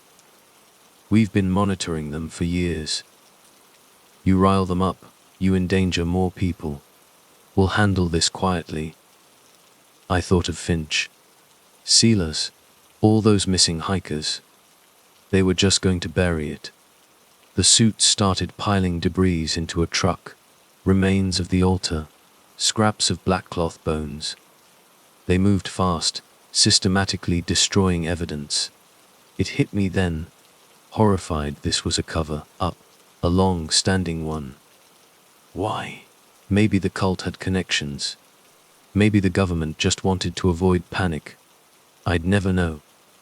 One agent stepped forward, handing Raven back her camera, but without the memory card. "We don't want problems," he said. "Go get yourselves cleaned up. If you keep quiet, you'll live." He glanced at Shadow, who was growling low. "Take the dog too." My gut screamed at me to fight, but these men had power and numbers. Raven just stood there, shoulders shaking, tears burning in her eyes as she watched her big story vanish. They led us back to the sheriff's car. The sheriff turned the key, drove us out of that forest without a word, and dropped us at the nearest motel. No official statements, no arrests. No sign of the cult except for the smoking ruins. Everyone was told to forget it. I guess folks are good at forgetting. In the motel parking lot, Raven broke down, sobbing. I didn't say anything. I couldn't find any comfort for the woman who'd betrayed Finch. Instead, I walked Shadow to a patch of grass and stared out at the flickering neon sign that read "VACANCY." My shoulder throbbed, my ribs ashed. But those wounds would heal. The nightmares, though they'd stay. We never saw those men in suits again. No news reports about a cannibal cult in the Ozarks. The missing persons cases remained unsolved, on paper at least. Raven tried to blow the whistle, contacting big media outlets, but no one called her back. The only official word was from the local sheriff. No evidence of criminal activity found.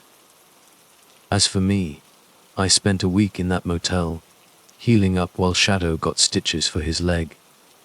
Then I went back to my cabin, what was left of it, to try and rebuild. But that piece of the wilderness was shattered forever.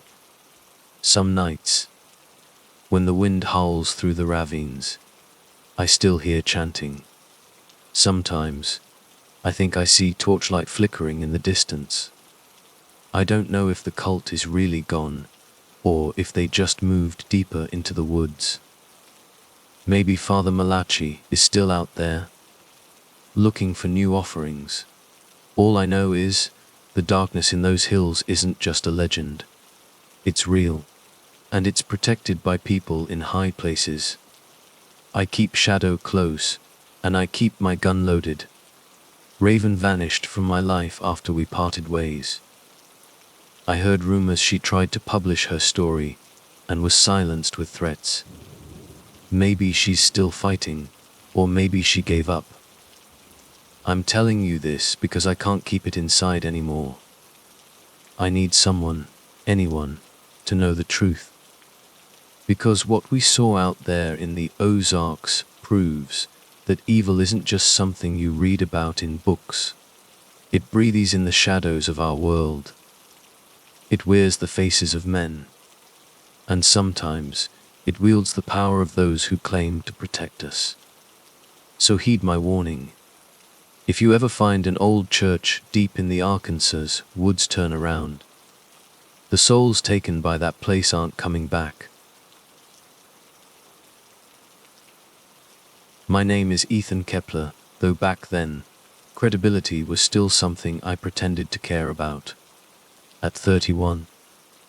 I was clinging to the tattered edges of a journalism career, frayed by years chasing shadows and whispers, the kind of paranormal fluff that makes editors wince. But that's a different ghost story. The point is, I've always been a moth to the flickering flame of the unexplained, and Devil's Kettle in Minnesota. That was a bonfire. Imagine a waterfall, not gracefully cascading, but violently vomiting itself into a hole in the earth. A swirling, bottomless maw that swallowed everything: logs, stones, even reputations, without a burp. Locals spun yarns thicker than fishing line. Vanishings, geological freak accidents, ancient curses. I craved answers sharp enough to stitch my career back together, to silence the snickers that followed my name. Sarah, my ex, was coming along. Lisa Carter Lee in the old story, but now she's Sarah. Freelance nature photographer, 27, with a tongue like a razor and a lens that saw more than most people's eyes. We hadn't exactly parted on good terms, our breakup a messy Polaroid left out in the sun. But she needed portfolio fuel, and Devil's Kettle was pure octane. Jake, ex-military, firefighter, our human Swiss Army knife. Brian Delgado, but now Jake, 32, built like a brick outhouse, and our designated medic. He could MacGyver a survival shelter from dental floss and a stern look. Practicality personified, Jake scoffed at anything he couldn't patch up with gauze and duct tape. Ghosts. Too busy saving the living, he'd deadpan.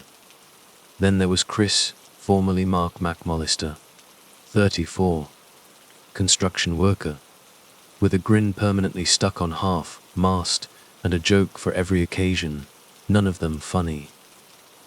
I knew him through Jake. A casual acquaintance at best. He was eager, too eager for a trick into the wilderness, all bravado and empty chatter. My gut pegged him as the first to bolt if things got real, all talk until the talking stopped. Thursday morning, before the sun fully bothered to show, we crammed into my aging SUV and pointed ourselves north. Destination, Judge C.R. Magny State Park. Plan simple in theory, probably suicidal in hindsight. Trek to the falls, poke the Devil's Kettle with a stick for a few days. Document the mystery, hike out. Straightforward, right? The drive was a blur of green and gray. Towering trees clawing at the sky. Winding roads that felt like veins under the skin of the earth. And the Mississippi River flashing silver glimpses through the trees. Sarah, in the passenger seat, was already working, camera clicking, chasing phantom eagles and the perfect shaft of sunlight. Jake, beside her, arms crossed, feigning sleep but eyes sharp, scanning the road. Chris slumped in the back, headphones clamped on, watching the world scroll by with a permanent frown. We reached the park, the ranger station deserted, a weathered sign screaming. Trail closed for maintenance. My research had told me that sign had been a permanent fixture for months, more suggestion than law. Still, the emptiness was a low hum of unease. Sarah, ever the documentarian, snapped a photo of the locked station, the click echoing in the silence. We parked, shouldered our packs, and started hiking. The trail to the falls was unnervingly quiet. No weekend warriors, no chattering tourists. Just the gurgle of the Brule River and the crunch of our boots on the packed dirt. Hours blurred together. Then, we broke through the trees into a clearing, and there it was. Devil's Kettle, the Brule River, casually splitting itself in two. One half, all polite and predictable, cascading down the usual waterfall rut. The other disappearing, violently, dramatically, into a gaping hole ripped into the earth. Mesmerizing, horrifying. like the earth itself had developed a sinkhole for souls. We set up camp a little ways downstream, the roar of the falls a constant, unsettling soundtrack. Jake, ever the pragmatist, immediately tested our comms handheld radios and a satellite phone I'd rented, a lifeline to sanity. Static crackled through the radios. The satellite phone signal wavered like a dying flame. Chris whined about the distance to the car, the familiar undercurrent of complaint already surfacing. But darkness was closing in, and this patch of relatively flat ground was all we had. Night fell like a velvet curtain dropped from a great height.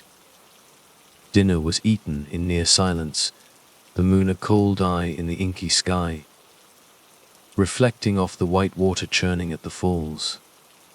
While Jake and Chris wrestled with damp firewood, trying to coax a flame, Sarah and I took the main path down to the whirlpool. A rickety wooden observation deck hung precariously over the kettle. Even in the gloom, the sinkhole was a palpable presence, an inky vortex swallowing moonlight and water with equal hunger. Sarah raised her camera, the flash momentarily carving the darkness. In that split second of manufactured daylight, I saw it. A figure in the trees. Pale. Female. Dark hair plastered to her face. I blinked, refocusing, but she was gone. Sarah was already frowning at her camera screen. "Damn it," she muttered. "Blurry. Low light," we agreed, dismissing it. We trudged back to the fire, the image already fading, unspoken doubts hanging heavy in the cold night air. Maybe we both saw something. Maybe we both just imagined it. We didn't talk about it. Not then. The first tremor in the carefully constructed farce ad of our expedition hit the next morning. I woke to Sarah's insistent shaking, her voice a low hiss in my ear. "Ethan," she breathed, "what did you do with your rock?" "What rock?" I mumbled, still tangled in sleep. "The rock," she repeated, sharper now. "You tossed it into the whirlpool last night. Remember, you said you wanted to see if it would pop up downstream." Memory flickered. Vague images of firelight, the roar of the falls, and yes, the almost childish impulse to hurl a hefty stone into that watery abyss.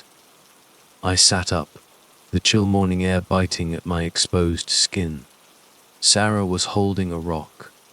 It was the same size, the same vaguely triangular shape as the one I'd thrown, except this one was bone dry, nestled beside my tent like a misplaced pet. "That can't be the same one," I said, pushing myself to my feet. "It has to be a coincidence." Sarah's silence was louder than any argument. Her expression was a tight knot of disbelief. Coincidence felt flimsy, a threadbare excuse against the growing unease.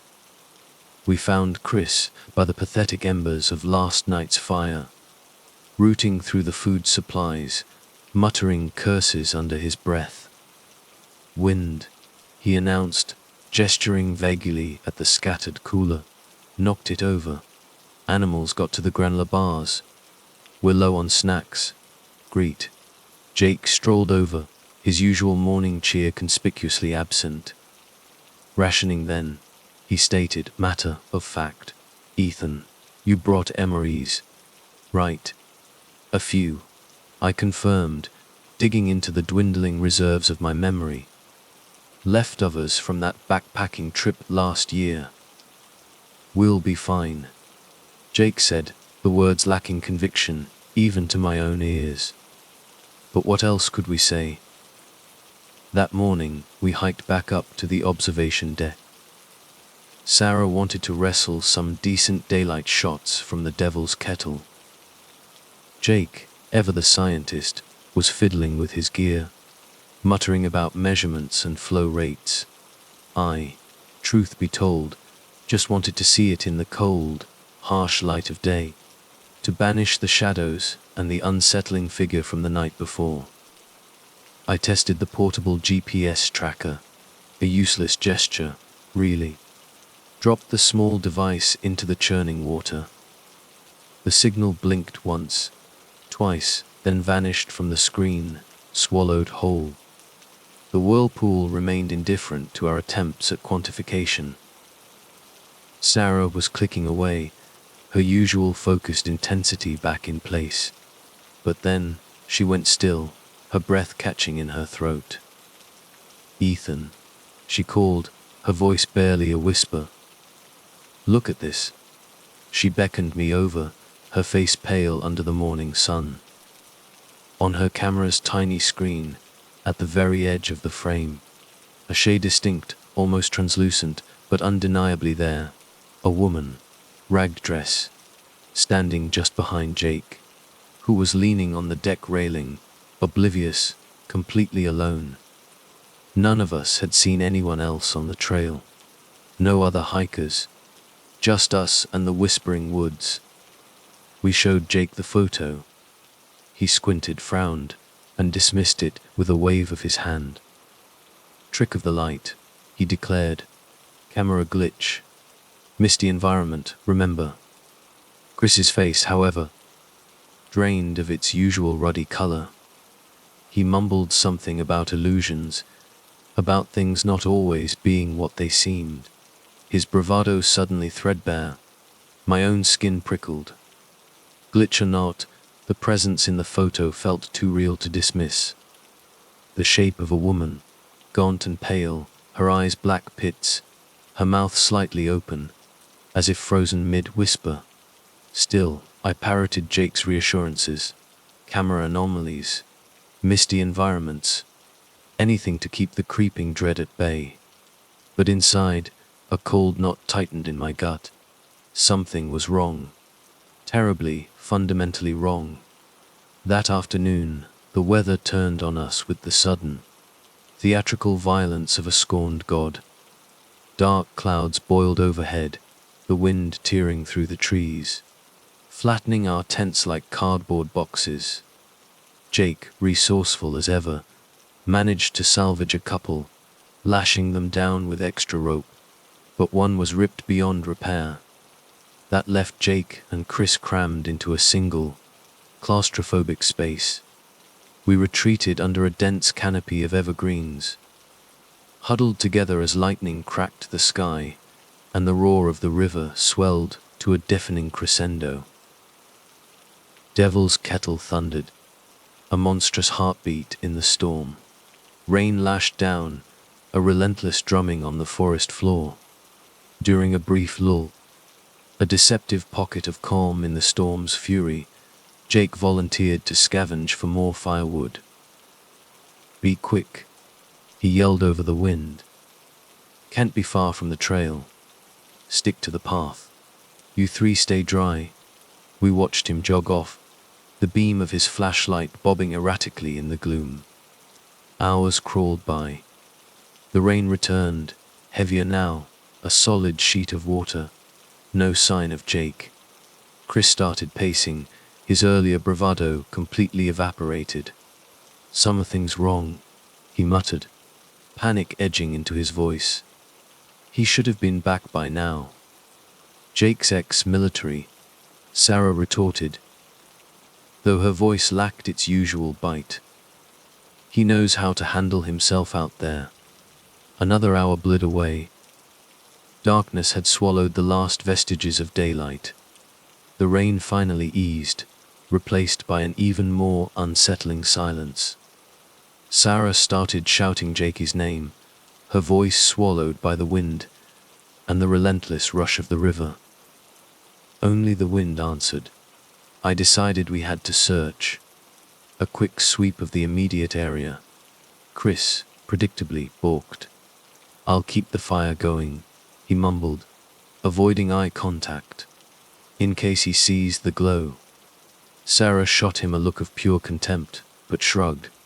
Useless to argue. We plunged back into the woods, Sarah's flashlight beam cutting a shaky swath through the rain, soaked undergrowth. Mud sucked at our boots. We searched near the main trail, finding only scattered footprints, half erased by the downpour. Then, something glinted in a puddle of water.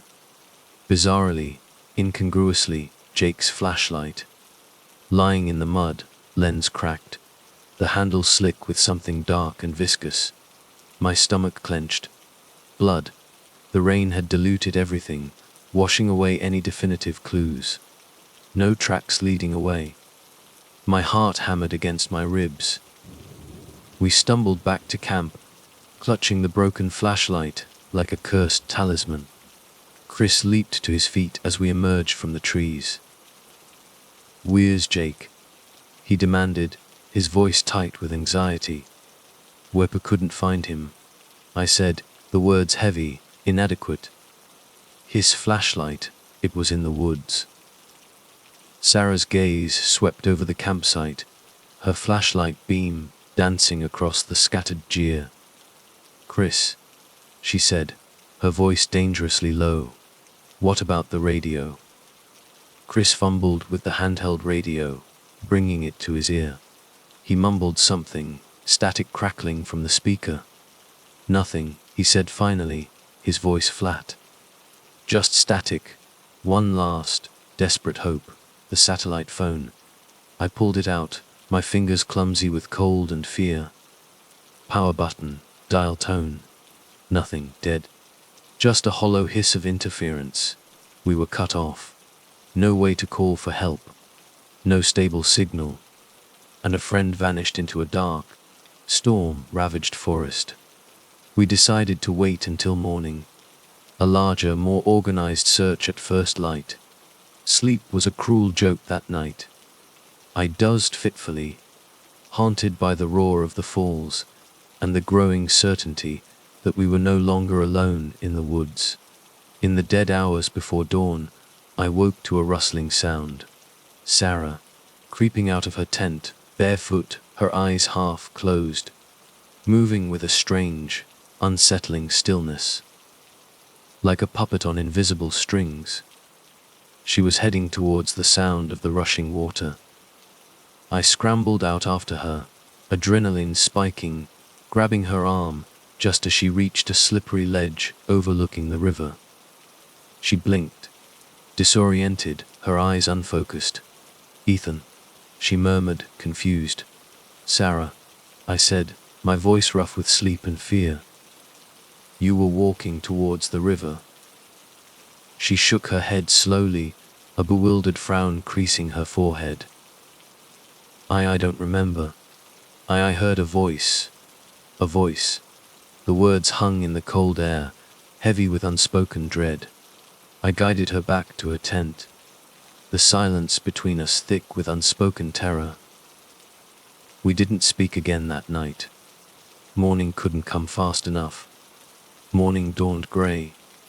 A bruised and sullen sky mirroring the knot of dread in my stomach. We moved with a grim purpose, preparing for a full-scale search.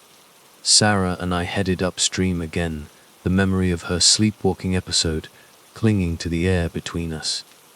Chris, predictably, opted for the opposite direction, trudging off downstream, muttering about covering all the angles.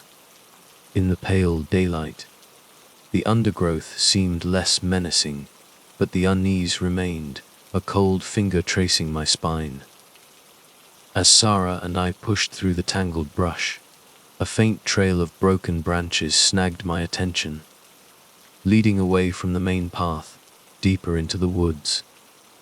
I followed it, a growing sense of foreboding tightening my chest. The trail opened into a small clearing, and there he was, Jake, tied to a tree, his body slumped at an unnatural angle. His arms were wrenched behind him, pinned tight against the rough bark. His shirt was ripped, exposing raw, scraped skin. His face was a horror show, bruised, swollen, cuts crisscrossing his cheeks and forehead. And then I saw them, fishing hooks, not dangling, but embedded. A gruesome row of them, driven into the skin around his eyebrows, forcing his eyes open, wide and staring, fixed on some unseen horror beyond the trees. Blood trickled down his temples, mingling with the rain and sweat. My stomach lurched. Bile rose in my throat. I nearly vomited. Sarah gasped, a strangled sound, and rushed forward, tears streaming down her face. Her hands trembled as she fumbled with her pocket knife, sawing frantically at the ropes binding Jake to the tree. I stood frozen for a moment, then forced myself to move, my fingers clumsy as I reached for the fishing hooks, carefully, agonizingly, removing them one by one. Jake winced, a low moan escaping his lips, but he remained mostly silent, his body shuddering with suppressed pain. When the last hook was out, when Sarah had finally severed the last rope, Jake crumpled, collapsing into our arms, his body shaking uncontrollably. "Thee took me," he whispered, his voice raw, barely audible. "Who?" I asked, my voice tight with fear, scanning the woods. Every shadow a potential threat. "She," Jake corrected, his breath hitching. She, voice hollow. He coughed, wincing as pain shot through his abused body. "She wanted sacrifice." "Chris," Sarah breathed, her voice flat with horror. Chris was there. Jake managed to lift his head, his eyes, swollen and bloodshot, focusing on Sarah. "Chris, he helped tie me up." He coughed again, a wet, rattling sound. "Don't know why some deal. She promised him something." Betrayal. The words slammed into me, a physical blow. Chris's jumpiness, his eagerness to stay by the fire, his constant undercurrent of complaint. It all clicked into place with sickening clarity. My stomach churned. We helped Jake hobble back towards camp, supporting his weight between us. But as we neared the campsite clearing, voices drifted through the trees. Chris's voice, strained, tense, low.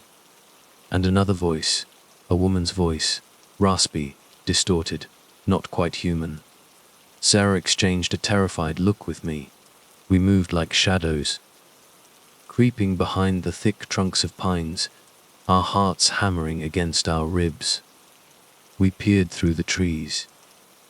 Chris stood near our scattered gear, a handgun clutched in his trembling hand, pointed it at the ground. He was talking to someone, something, hidden behind a leaning birch. Then, a flicker of movement, a flash of pale skin, a ragged dress. The figure from Sarah's photograph. She stepped partially into view, impossibly tall, gaunt, her hair lank and dark, clinging to her skull. The witch. The thing the locals whispered about, the thing that haunted Devil's Kettle. I couldn't hear every word, but fragments of the conversation drifted to us on the wind. "They brought you the one you wanted," Chris stammered, his voice shaking. "Jakey, why didn't you?" His voice trailed off, choked with fear. "I did what you asked." The witch or woman or thing let out a sound that was less a laugh and more a guttural expulsion of air. "One is never enough," she rasped, her voice like stones grinding together, like water rushing over jagged rocks. "I want the photographer too. Then you may leave." Chris visibly flinched. I saw the flicker of revulsion in his eyes, but then something else.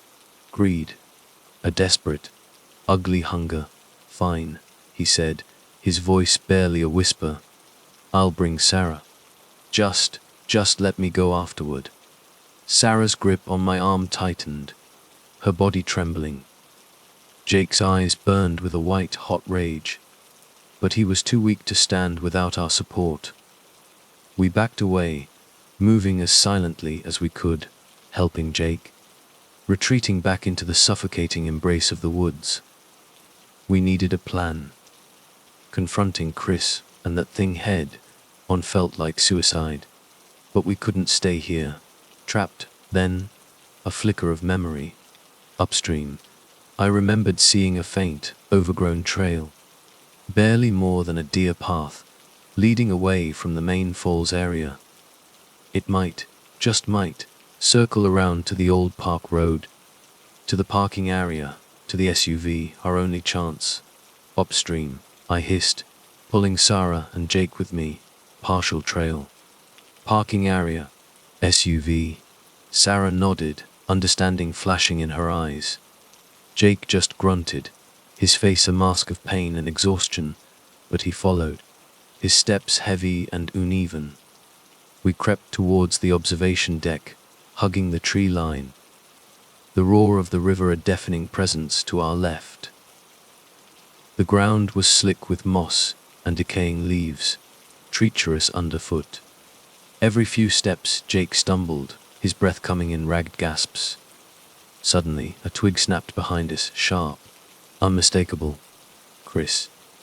He emerged from behind a boulder, blocking our path, the handgun now raised, glinting dully in the overcast light. Sweat plastered his hair to his forehead, his eyes wide and bloodshot. "Don't do this, Ethan," he said, his voice trembling, but edged with a desperate resolve. He lifted the gun, the barrel wavering, pointing directly at Sarah. "Just come with me, Sarah," he hissed. "She wants you. After that we can leave." "You're insane, Chris," Sarah whispered, her voice laced with disgust. He shifted his aim, the gun now leveled at Jake's head. "I tried to trade Jake," he said, his voice cracking, "but that witch, she wants more. I'm not dying out here, Ethan. I've got a family, a job, she promised me safety. If I bring her who she wants." "Family," I snapped, the word tasting like ash in my mouth. "How can you do this, Chris?" Jake snarled, a guttural sound of pure fury. "Coward," he spat. Chris's hand trembled violently on the gun. Tears welled in his eyes, blurring his vision. "Shut up," he shouted, taking a step closer, the gun inches from Jake's face. "Just give me Sarah, and I'll let you and Ethan go. Please." Before I could react, before I could even process the full horror of his betrayal, Sarah moved. With a speed I didn't know she possessed, she hurled a rock, a jagged piece of shale, directly at Chris's face. He stumbled back, a choked cry escaping his lips, his finger spasming on the trigger. The gun roared, the shot echoing through the woods, deafeningly loud in the sudden silence. I felt the bullet whiz past my ear, the hot breath of death a hair's breadth away.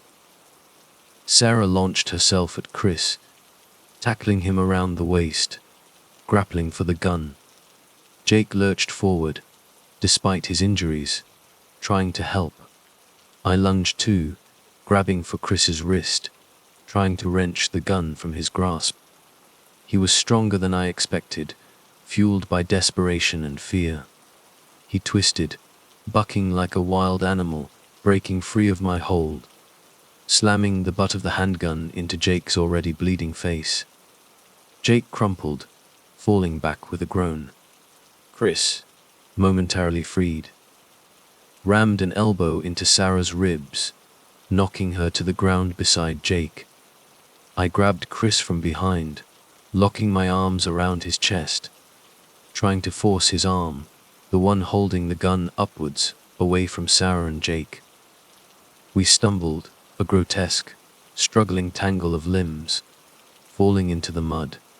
Then, Sarah, still on the ground, kicked out, her foot connecting with Chris's leg, sending him sprawling. He lost his grip. The gun skittered across the muddy ground, landing a few feet away. For a split second, Chris was vulnerable, disoriented. And Sarah, with a primal scream of rage and terror, snatched up a jagged stone, the same piece of shale she'd thrown moments before. She raised it above her head, her eyes locked on Chris, and brought it down with sickening force. The impact was sickeningly loud, a wet thud that echoed in the sudden stillness. Chris's eyes went wide, unfocused, blood blossoming from a wound on his temple, trickling down his face, mingling with the mud. He fell back limp, his arms sprawled at unnatural angles in the mud. For a long, drawn-out moment, none of us spoke. The only sound was the frantic hammering of my own heart, the ragged rasp of our breathing. My hands were shaking, slick with mud and Chris's blood. Jake crawled over, wincing, to check Chris's pulse. He met my eyes, his face grim, solemn. "He's gone," he said, the words flat, devoid of emotion. Sarah's breath hitched in her throat, a ragged, broken sound. She dropped the blood-soaked stone, stumbling backward, her face a mask of shock and disbelief. "I didn't mean to," she stammered, tears blurring her eyes. He was going to shoot us. I reached for her, wanting to offer some comfort, some reassurance, but she stepped away, flinching from my touch. I can't believe," she trailed off, her gaze suddenly fixed on something over my shoulder, her eyes widening with fresh terror. A cold wind rushed through the clearing, whipping through the pines, carrying with it a low, keening sound, a mournful sigh that seemed to emanate from the very earth itself. "Sarah," I said, stepping forward, my voice tight with apprehension.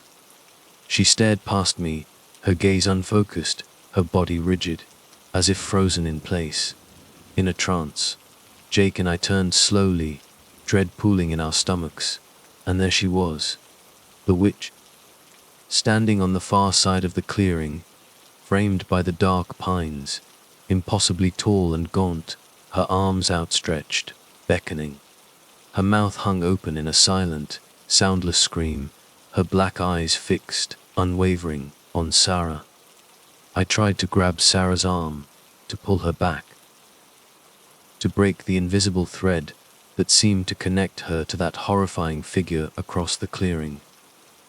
But she jerked away, her body stiff, unresponsive, staggering towards the witch like a moth drawn to a fatal flame. "Sarah!" Jake shouted, his voice hoarse with panic. But she didn't react, didn't even seem to hear him. The witch's eyes burned with an unnatural light, a malevolent intensity that seemed to physically pull Sarah forward. Sarah's body spasmed, a violent jerk, as if yanked by unseen strings. She cried out, a strangled, desperate sound, "Danny." But her voice, it was wrong, distorted, like two voices layered on top of each other. Sarah's own voice twisted and overlaid with that rasping, inhuman tone. The witch's impossibly long, bony fingers grazed Sarah's forehead. Sarah's legs buckled, collapsing beneath her, but something else seemed to hold her upright, suspended, marionette-like. She twisted slowly, unnaturally, to face us, her eyes now completely black, bottomless pits that seemed to swallow all light. Then, her lips parted in a grotesque, unnatural grin, a horrifying parody of Sarah's familiar smile. Shouted, "Lisa, fight it, don't let her." But it was too late. Lisa lunged for me with terrifying, unnatural strength. Jake, despite his injuries, tried to intercept her, to shield me, but she swatted him aside like he was a child, tearing at his wounded face with clawed hands. He collapsed with a grunt, hitting the muddy ground hard. I backed away, stumbling, my heart hammering a frantic rhythm against my ribs. This was Sarah, but not Sarah. It was as if the witch had taken up residence in her body, a puppeteer pulling strings from the inside. controlling her every muscle, every movement. She was unbelievably strong, imbued with a terrifying, otherworldly power. Her eyes burned with that same twisted light. And her voice, when she spoke, was hollow, echoing with the witch's presence. "Join me in the water." The witch's voice hissed through Sarah's contorted mouth. I had no weapon, nothing but empty hands, mud-caked and useless. Jake groaned, trying to push himself up from the ground, blood streaming down his face. Lisa, witch whirled on him, and in those black, depthless eyes, I saw madness, pure and unadulterated. She grabbed a fallen tree branch, thick and heavy, and with a strength that defied belief, smashed it down across Jake's shoulders. He went down again, a broken heap on the muddy ground. "Lisa," I shouted again uselessly, hopelessly. "Stop her, please." Her face contorted, a flicker of something human, crossing her possessed features. Her lips quivered. For a fleeting heartbeat, I thought, prayed. I saw Sarah, the real Sarah, break through the monstrous possession. She turned those black eyes on me, and a croaking whisper escaped her lips. "Please kill me, I can't." Then, the moment shattered. She screamed, a scream of pure, agonizing pain, or maybe rage. I couldn't tell. She doubled over, convulsing, as if some terrible internal battle raged within her. Suddenly, the witch's voice howled from her mouth, a sound that reverberated through the clearing, shaking the trees, vibrating in my bones. The wind whipped around us, a sudden, violent gust, and the swirl of water at the devil's kettle seemed to roar even louder, a monstrous, hungry sound. Possessed Lisa took a staggering step towards me, her black eyes burning. Jake, dazed and bleeding, reached for something on the ground. Chris's dropped handgun. He fumbled with it, his hands shaking uncontrollably, lifting it with a desperate, trembling grip. His eyes flicked from me to Lisa, his face a mask of pain and grim resolve. I can't get a clear shot," he gasped, his voice choked with blood and fear. The witch laughed, a chilling, triumphant sound that echoed through Sarah's ravaged vocal cords. "No bullet can banish me," she snarled through Lisa's mouth. "Blood is my ankle." But before I could react, before I could even scream a warning, Jake lunged. With a desperate, final surge of strength, he threw himself forward, tackling Lisa, witch around the waist. They slammed onto the muddy ground, a tangled mass of limbs, rolling towards the edge of the cliff, the precipice overlooking the churning, hungry maw of the whirlpool. I rushed after them, scrambling through the mud, my heart pounding so hard I thought it would burst. Jake fought to restrain Lisa, witch, his arms wrapped tightly around her possessed body. But she writhed in his grasp, clawing at his face with unnatural ferocity. With a surge of inhuman energy, she threw him off, sending him sprawling, dangerously close to the cliff's edge, to the raging water below. She scrambled to her feet, chest heaving, black eyes boring into Jake, who lay stunned and vulnerable at the cliff's edge. "You cannot save her," the witch snarled from Lisa's throat, her voice dripping with venomous triumph. "She is mine." I saw Jake's face twist, a flicker of pain, then resolve hardening his features. Despite his injuries, despite the impossible odds, he glanced at me, just for a fraction of a second, a fleeting connection, a silent nod. A decision made, a sacrifice offered. I barely had time to realize what he intended before he lunged again. A final, desperate act of courage. He slammed into Lisa, witch's midsection, his body a human battering ram. They both tumbled, rolling over the lip of the cliff, disappearing from sight. I staggered to the edge, my legs suddenly weak, the ground tilting beneath me. My heart hammered against my ribs, a frantic drumbeat of terror and grief. I watched them plummet, two figures locked together in a horrific embrace, falling, falling, falling. They hit the swirling water with a sickening splash, arms still locked, and vanished instantly, swallowed whole by the churning hole that led to Devil's Kettle. In seconds, both were gone, erased. The witch's shriek, a raw, unearthly sound of thwarted rage, echoed across the canyon, then abruptly cut off, leaving behind a silence so profound it felt heavier than the storm. I stood there, trembling, in the sudden hush, rain dripping from the pines. The only sound the relentless roar of the falls, now mocking, triumphant. Two of my friends, swallowed by the watery void. Maybe dead, maybe worse. Chris's body lay behind me, eyes staring blankly at the indifferent sky. The one friend left had sacrificed himself to save us, to save Sarah. But had he saved her?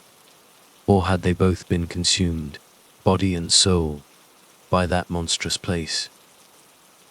I don't know how long I stood there, teetering on the edge of sanity, shock numbing my body, guilt and horror swirling in my mind like the water in the kettle below. Eventually, somehow, I found the strength to move, to tear myself away from the edge, to stumble back towards the trailhead, through the mud and the battered brush. Hours blurred into a numb, agonizing trek. When I finally reached the SUV, the world seemed to swim back into focus, sharp and cruel. I tried the satellite phone again, a desperate, almost futile gesture, and this time a signal. Shaky, but there. I managed to get a connection, to dial 911, to stammer out a broken, incoherent plea for help to the local police. By the time help arrived, paramedics, state troopers, even grim-faced men in dark suits who materialized from somewhere official, it was late the next day. I was dehydrated, bruised, half delirious, babbling my story over and over, the words tumbling out in a jumbled torrent of grief and terror. They questioned me relentlessly. Some looked at me with pity, convinced I was in shock. Others, the suits, watched me with a cold, unsettling suspicion. I told them everything, about the witch, the possessions, Chris's betrayal, Jake's sacrifice, the men in suits, who claimed to be FBI, confiscated everything, Sarah's camera, my notes, even the memory cards from our gear. They didn't let me see what they found at the campsite, if they found anything at all. When they were done, exhausted and empty, they told me the official story. Jake and Sarah, tragic accident. Drowned in a freak storm, bodies likely washed downstream, never to be recovered. Chris, accidental death, blunt force trauma, a hiking accident. They patted my shoulder, offered hollow condolences, and asked me to sign some forms, bureaucratic paperwork designed to bury the truth deeper than Devil's Kettle itself. I wanted to scream, to rage, to tear down their carefully constructed wall of denial. They were covering it up. They never offered an official explanation for the injuries on Jake's body, the gruesome fishing hooks, or for what happened to Sarah, the unnatural contortions, the black eyes, the inhuman voice. When I tried to argue, they just repeated, in soothing, condescending tones, that I was traumatized, that I needed rest. The official story in the local paper was exactly as they'd scripted it. 2 hikers drowned in a tragic accident at Devil's Kettle. A third died from accidental injuries. No mention of foul play. No mention of a witch. They sanitized it, bleached it clean, a bland, palatable tragedy for public consumption. They didn't even include Jake's ex-military record or Sarah's photography background. Just names, ages, and a vague, dismissive paragraph about the dangers of nature. Sleep became a battlefield. My dreams were a relentless replay of the horror, filled with the roar of waterfalls and the witch's black-eyed grin. The guilt gnawed at me, a constant, corrosive ache. Guilt for letting Jake sacrifice himself. Guilt for not being able to save Sarah. Guilt for surviving when they hadn't. About a month later, something arrived that still sends shivers down my spine. A package on my doorstep. No return address. Inside, Sarah's camera bag, the one the FBI had confiscated. Every memory card was wiped clean, except for one. That single card held only a handful of photos. Most were black screens, static as if taken in absolute darkness. But one photo stood out. A shot of me, asleep, in my own bed. My bedroom windows wide open, letting in the night. The angle was from outside, looking in, framed by the star-dusted night sky. I have no idea who took it, or how it ended up in that bag. I checked every lock in my house that night, double-bolted the doors, drew the curtains tight against the darkness. But I knew it wouldn't help. Whatever watched me, whatever still lingered near that cursed waterfall, didn't abide by normal rules, by locks or walls or human logic. I've tried to move on, to rebuild the shattered fragments of my life. But I can't. Not really. Sometimes, in the dead of night, I dream of Sarah's face, contorted in that awful, inhuman grin, whispering my name from somewhere deep below the water. Sometimes, I see Jake's final nod, the grim acceptance in his eyes, the silent promise of sacrifice. And I wonder if the witch is still there, lurking at the edge of Devil's Kettle, waiting for the next curious traveler to stumble into her domain. I wonder if Sarah and Jake are truly gone, or if they're trapped in that watery void, bound to that creature forever. And I wonder, with a cold dread that settles deep in my bones, if maybe, one day, I'll wake up and find myself standing on the brink of the whirlpool again, unable to resist the pull of that dark, swirling hole where the river vanishes. That's the truth of what happened to us at Devil's Kettle. You can believe me or not. But if you ever decide to visit that place, if you ever feel that tug of curiosity, please, for your own sake, stay away from the water's edge. Stay far, far away from that swirling hole where the river vanishes. Because some things are not meant to be understood. Some mysteries only lead to more darkness. And sometimes, that darkness follows you home. They call me Elias Thorne now, but names don't stick out here in the Black Hills of South Dakota. 5 years ago, I carved out a life in this wilderness, a desperate retreat from a world that had become unbearable. A drunk driver stole my wife and daughter, leaving me adrift in a sea of grief. Every crowded street, every casual hello, was a fresh stab of loss. So, I vanished into the pines, found a forgotten trapper's cabin, clinging to a rocky slope, and claimed it as my own. My military past became my present. Survival was instinct. I had stockpiled canned goods, a hunting rifle, a revolver warm against my hip, and the ingrained knowledge to live off the land. For years, solitude was my only companion. A fleeting glimpse of a park ranger, the distant shout of a lost hiker, these were my only brushes with humanity, and I preferred it that way. People carried their own storms inside them, and I was drowning in my own. Then came a night in late autumn, the kind that chills you to the bone. The temperature had plummeted below freezing, and the first snowflakes of the year began to drift down. I was inside, coaxing the wood stove to life, when a shout ripped through the quiet. At first, I dismissed it as the wind playing tricks, but then, unmistakably, a man's cry cut through the night. Survival instincts flared. Someone was in trouble. I snatched my revolver, grabbed a flashlight, and pushed open the cabin door. The beam cut through the swirling snow, landing on a figure stumbling towards me. A man, jacket ripped, breath clouding the frigid air, his face raw and flushed, eyes hollow with days of sleeplessness. He froze, blinded by the light, fear leaping in his eyes. I called out, trying to project calm. "You lost." He took a ragged breath, a shaky nod. "Yeah, man." Turned around.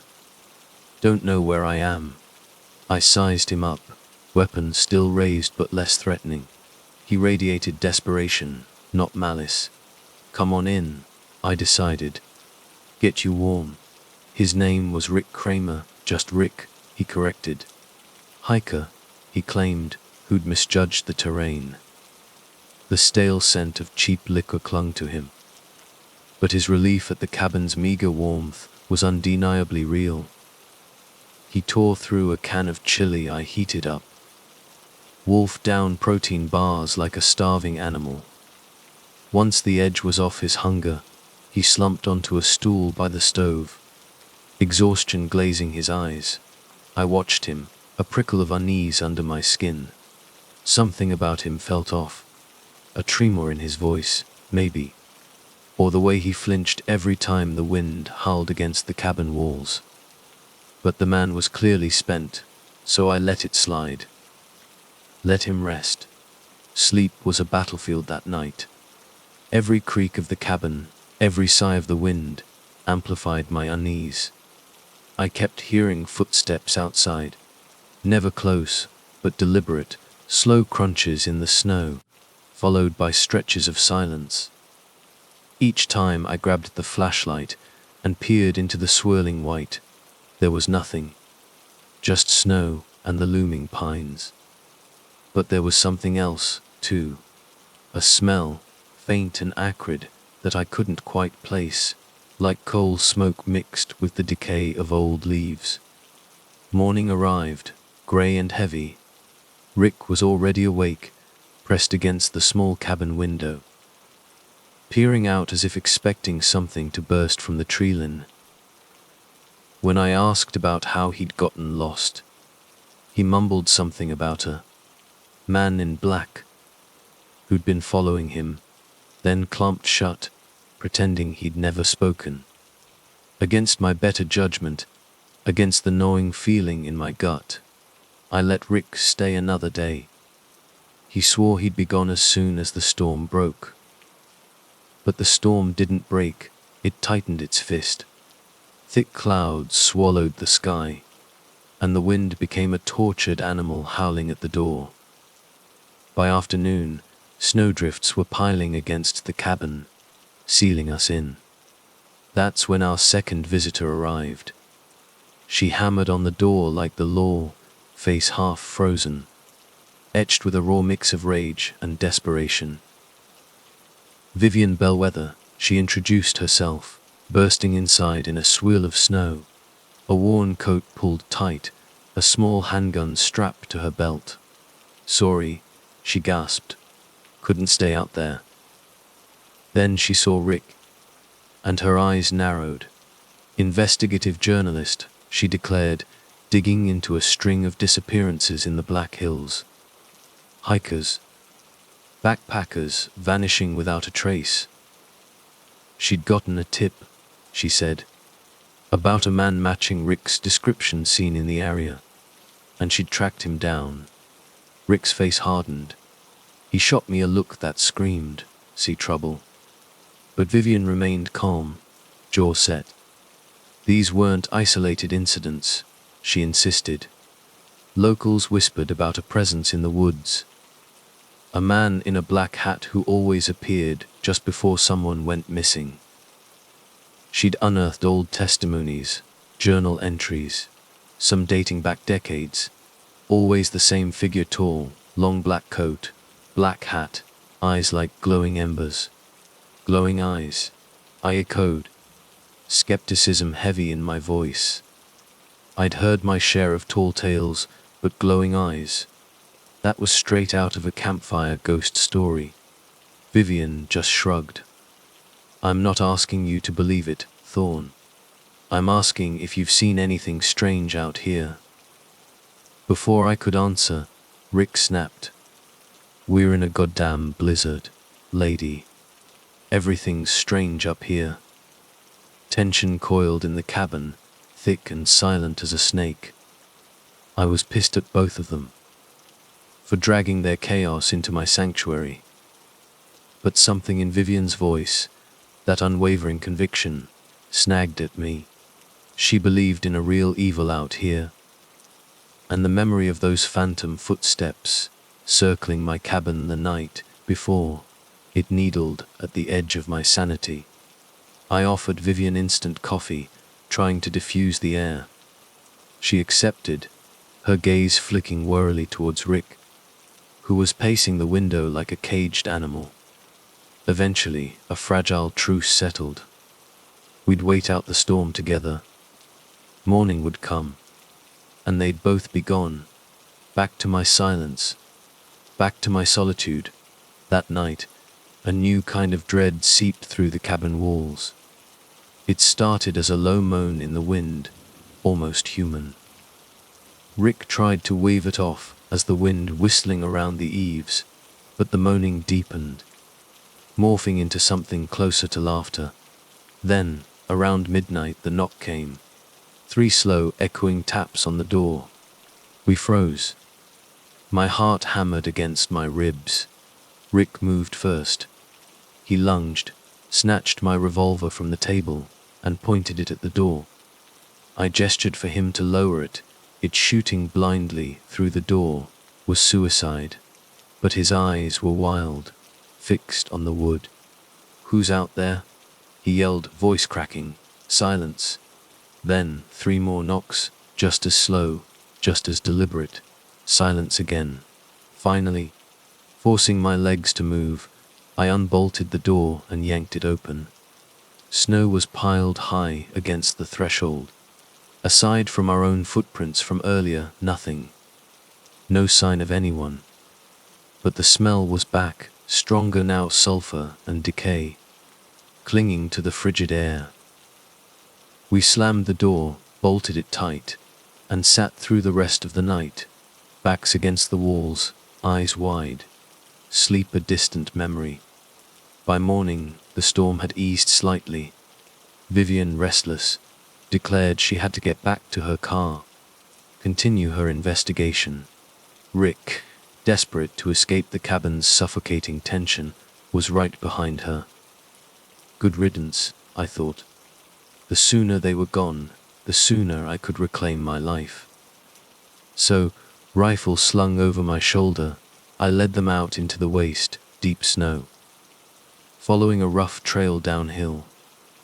But when we reached the spot where Vivian swore she'd left her car, nothing. Just churned snow, tire tracks veering off the road, and a broken branch that might have been struck by a vehicle. Vivian stood there, disbelief itched on her face. How is that possible? She whispered. I left it right here. Keys are in my pocket. Rick's eyes narrowed, suspicion hardening his features. You sure you ain't lying to us, lady? Vivian's glare could have cut steel. I scanned the tree line, searching for fresh footprints, tire tracks, any sign of a tow truck. Nothing. The silence was oppressive, broken only by the wind sighing through the pines. It was as if the world had emptied out overnight. The 3 of us stood there, thrown together in uneasy alliance, facing something we couldn't explain. And then, through the stillness, we heard it, an engine. A patrol car, rounding the bend in the road. Sheriff Cyrus Ironwood. Someone I'd seen a few times on the fringes of the wilderness. Mid-50s, bristly mustache. Eyes that always seemed to be calculating something. Ironwood slowed, rolled down his window, tipped his hat. "Well, if it ain't Elias Thorne," he drawled. "You folks all right? Storm's done a number on these parts." Vivian launched into her missing car, the strange happenings, the disappearances. The sheriff listened, face impassive, then promised he'd keep an eye out for the vehicle. He offered us a ride into Deadwood, the nearest town, to regroup. Reluctantly, we agreed. As we drove, Vivian pressed him about the missing hikers. Ironwood's face turned to granite.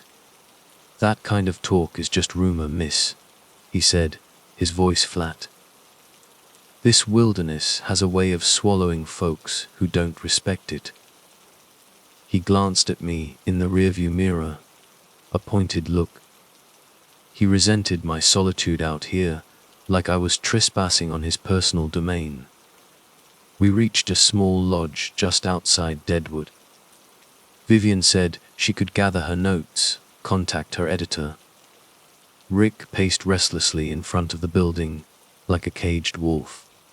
I was about to thank Ironwood for the ride, when he leaned in, voice low, for my ears only. "You should send that reporter packing, Thorne," he murmured. "We don't need outsiders stirring up trouble." I raised an eyebrow. "I'm not her keeper, Sheriff."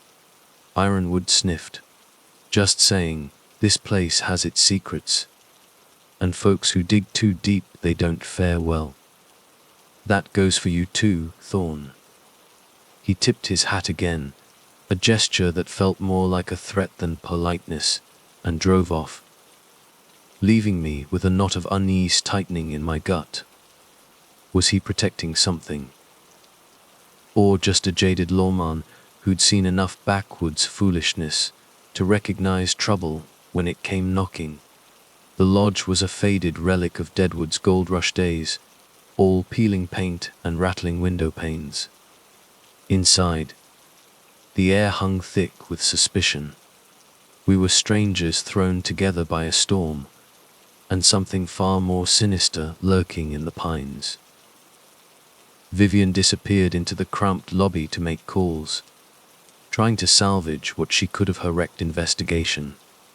Rick, meanwhile, was a live wire, pacing the length of the porch like he was expecting trouble to burst through the door at any moment. Later, over lukewarm coffee in the deserted dining room, Rick peeled back a few more layers of his story.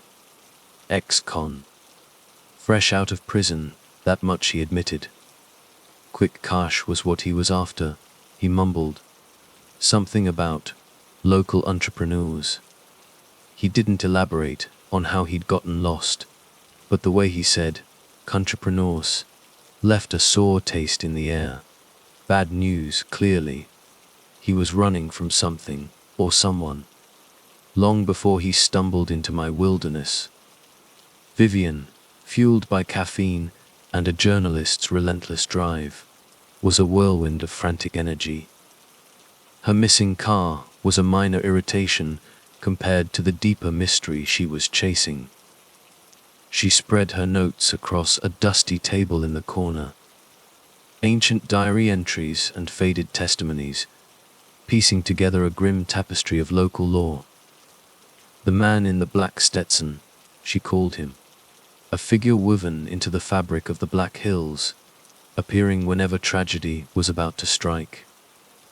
Going back to the 1800s, she claimed, people had described the same entity, tall, imposing, radiating an aura of pure evil, eyes that burned like dying embers. Animals turned rabid in his presence, children screamed. You expect me to swallow that? I asked, but the skepticism felt weak, forced. The knocking at my cabin door echoed in my memory, a chilling counterpoint to her outlandish tales. Vivian just shrugged, her gaze intense.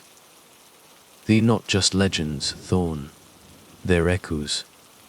Scattered accounts of the same thing. I still wrestled with disbelief, but the rational explanations were starting to feel threadbare. The wind picked up again as dusk blurred into evening, rattling the lodge's old bones. The manager, a wary man with eyes that had seen too many seasons, warned us the power lines were temperamental in storms. He was right. By 7, the lights flickered, sputtered, and died, plunging the lodge into a pool of oil lamplight. That's when Rick went down. He doubled over, clutching his stomach, a strangled gasp tearing from his throat. Sweat slicked his face, pupils blown wide. Voices, he choked out, voice barely a whisper. I hear voices. Vivian and I tried to help, but he recoiled, eyes darting around the lamplit room, seeing things we couldn't.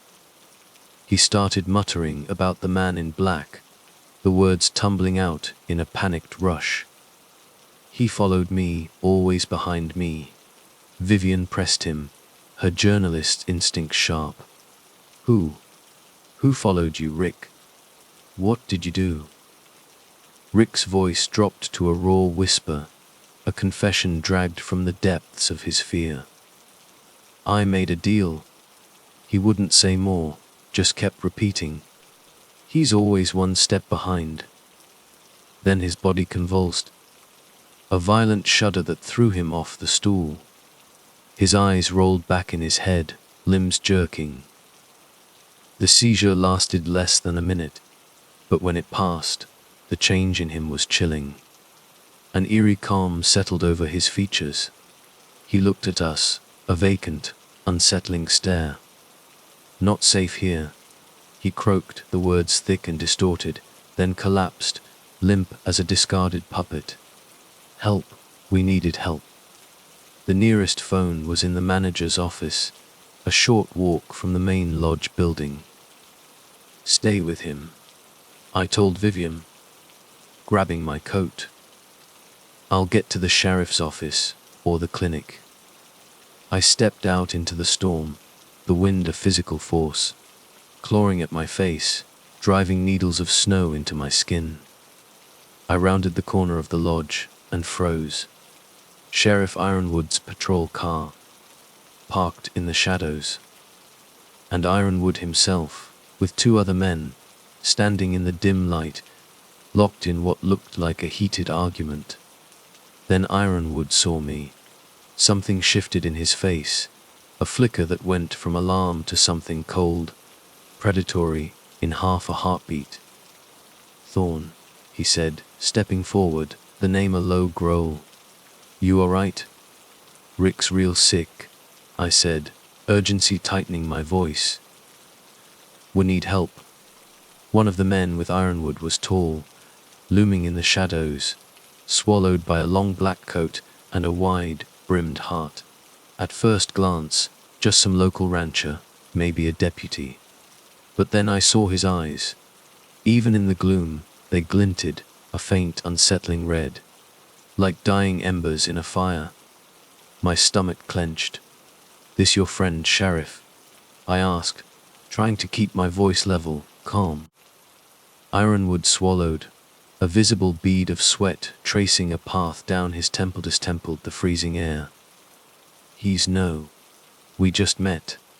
The tall man tilted his head, a slow, deliberate movement.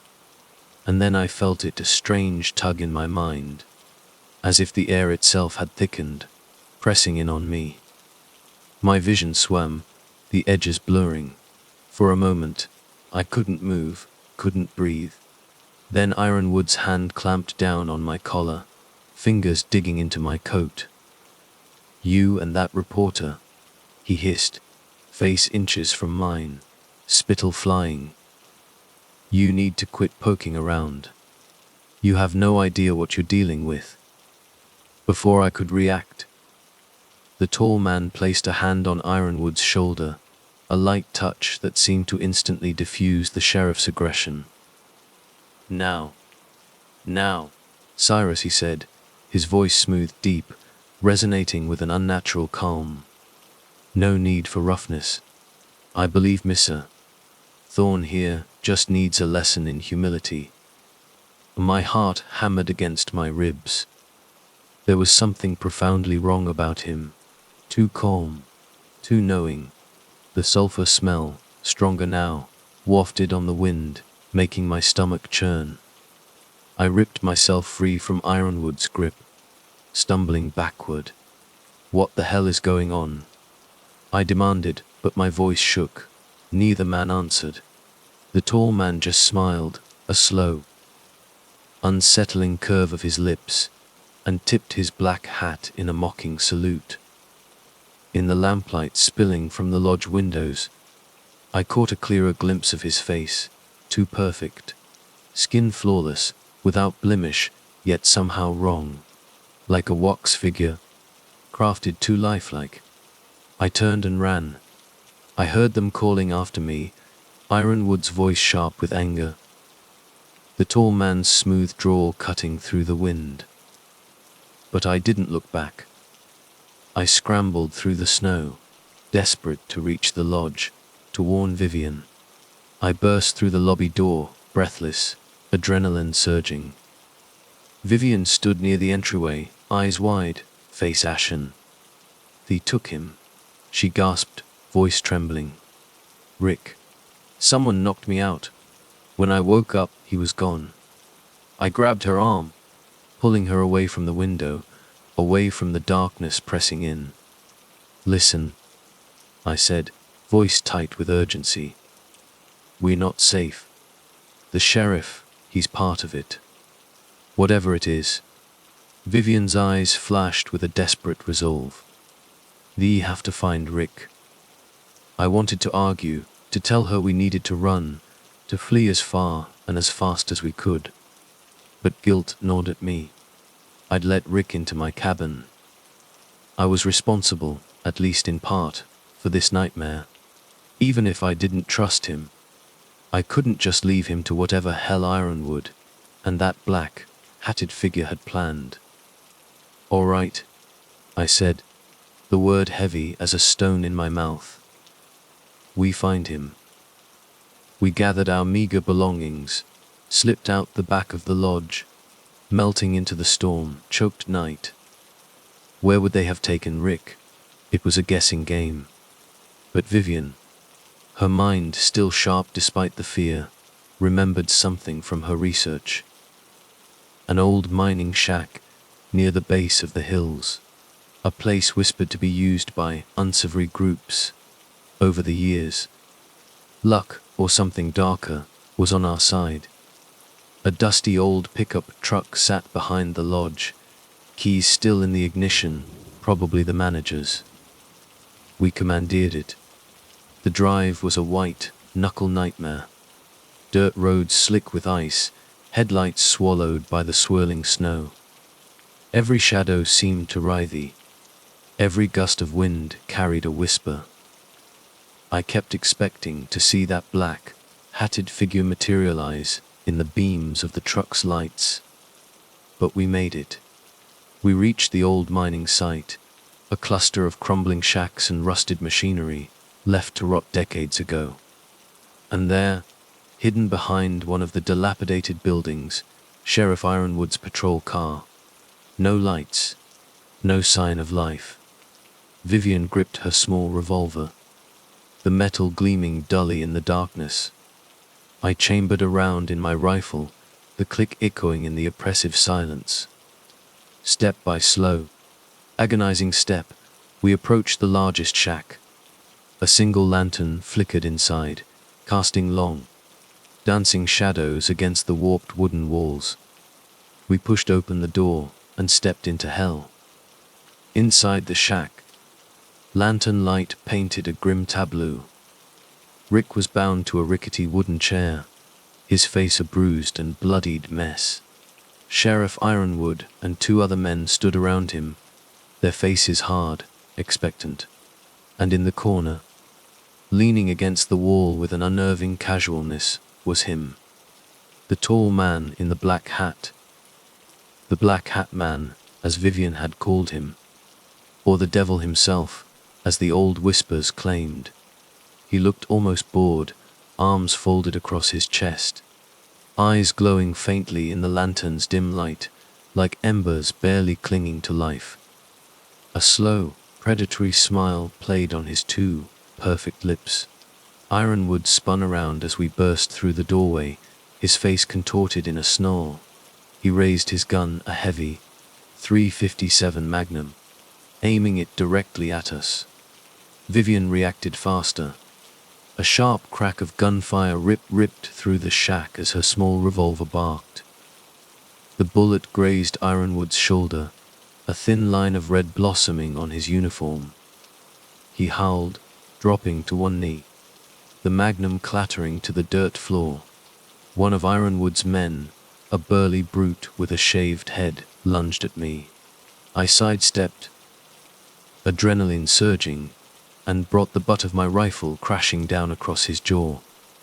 He went down hard, collapsing in a heap.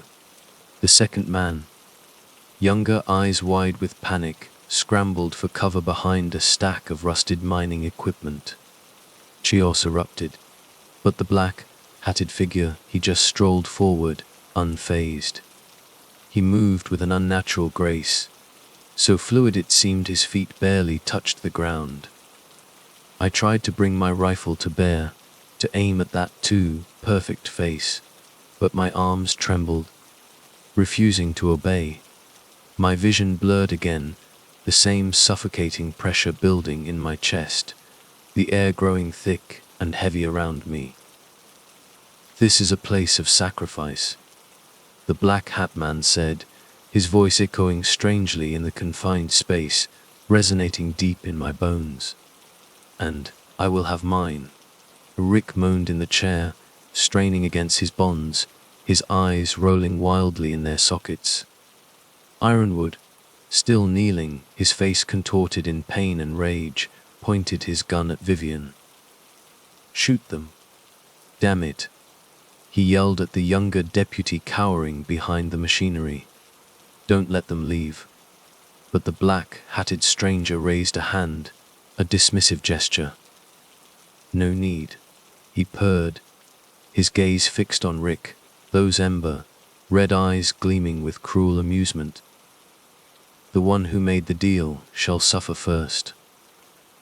Rick convulsed again, violently, his head snapping back against the chair, a strangled cry escaping his lips. The lantern flickered, casting grotesque shadows that danced across the shack walls, turning the scene into a macabre puppet show. He made a guttural sound, deep and animalistic, like a beast caught in a trap. Then, in a blur of motion, he lunged forward against his restraints. The ropes didn't break, they burned. Wisps of smoke curled upwards. Acrid and black, rising from where the rough fibers bit into Rick's wrists. The stench of burning flesh filled the shack, thick and sickening. "Rick!" Vivian cried, horror twisting her features. She rushed towards him, desperate to cut him free. But Rick's face contorted, twisting into a grotesque grin, inhuman and terrifying. And then he spoke, but it wasn't Rick's voice. It was something else. Something ancient and foul, uttering words that were not words, a guttural, primeval language that scraped against the edges of sanity. Then, with a sickening crack, he snapped his own wrist, the sound echoing in the sudden silence. His arm, now grotesquely bent, was free.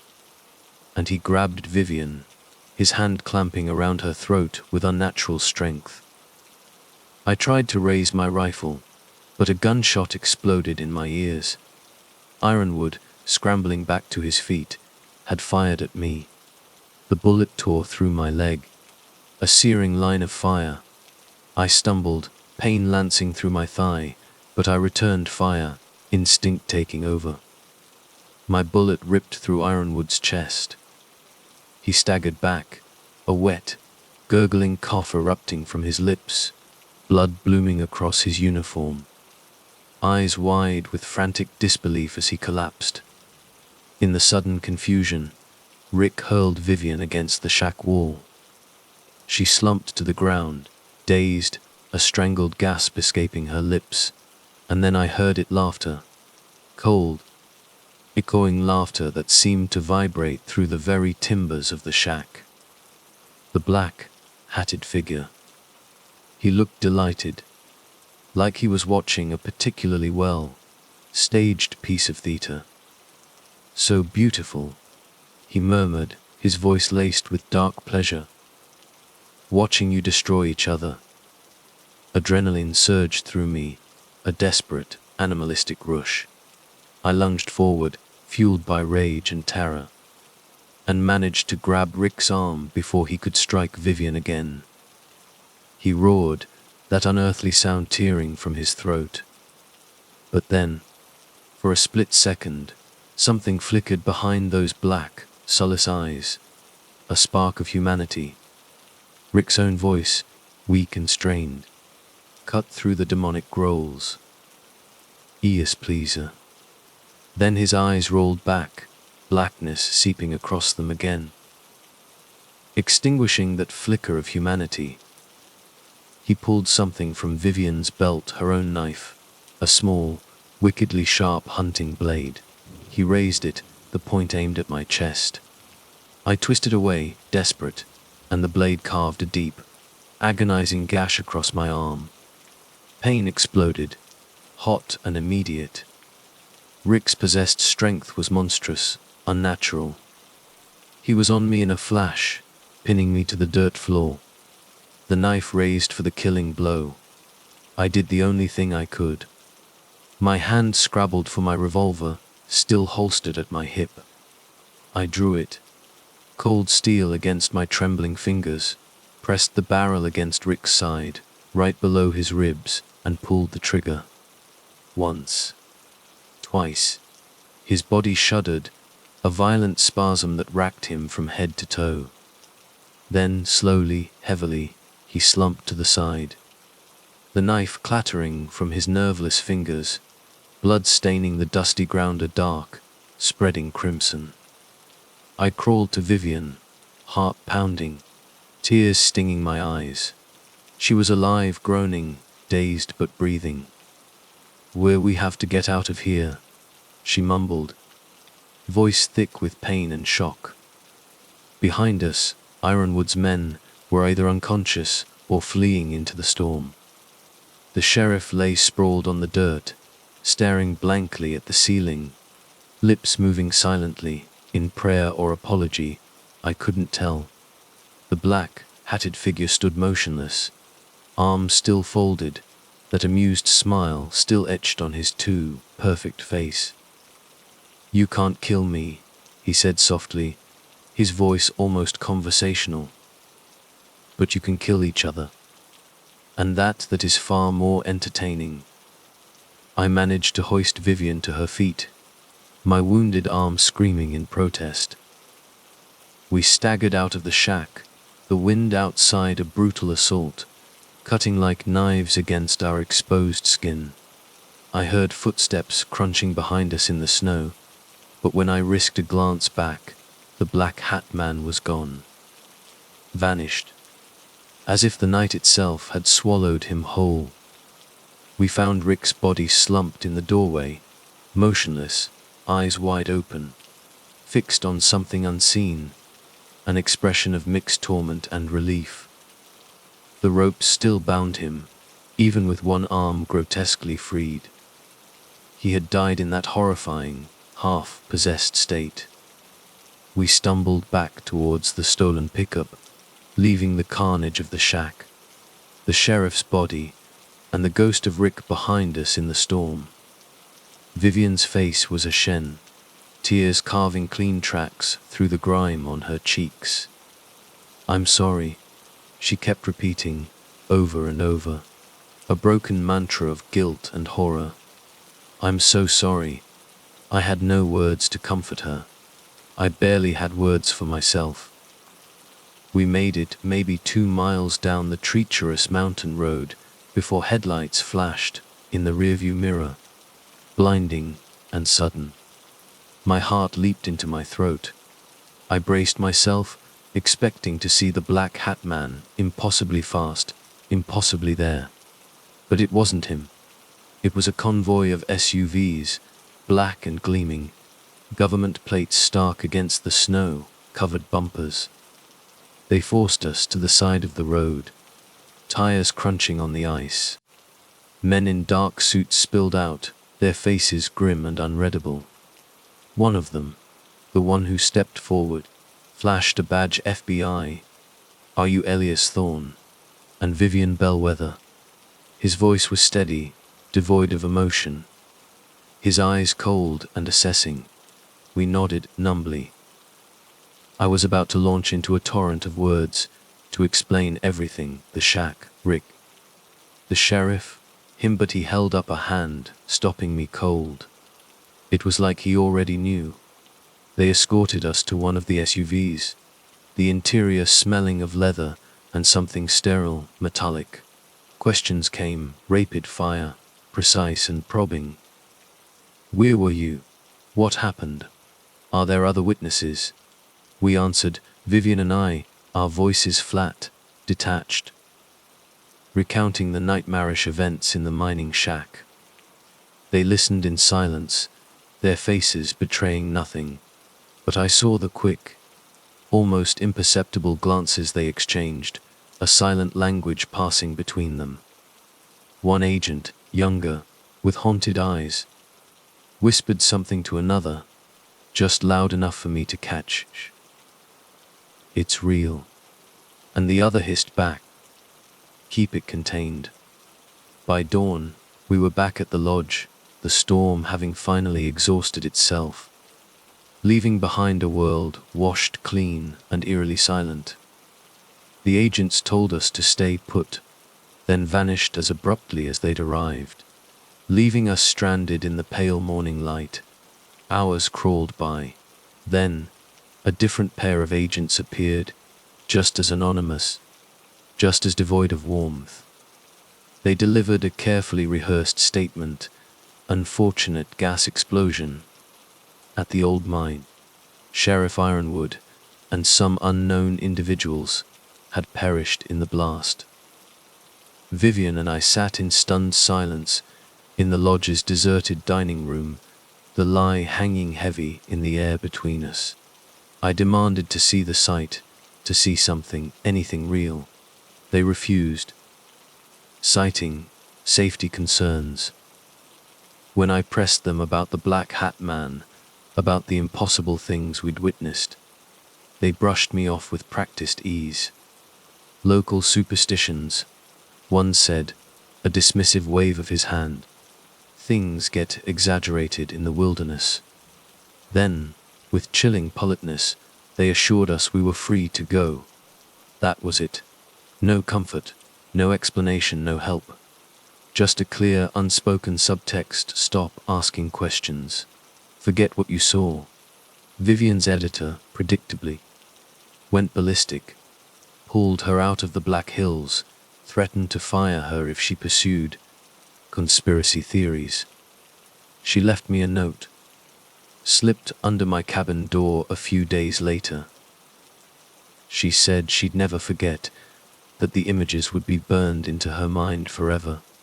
But she was a journalist, and the truth, however terrifying, was still her compass. She was going to find it, someday, somehow. I drove back to my cabin alone, my arm bandaged, a deeper wound festering inside me, one that no bandage could reach.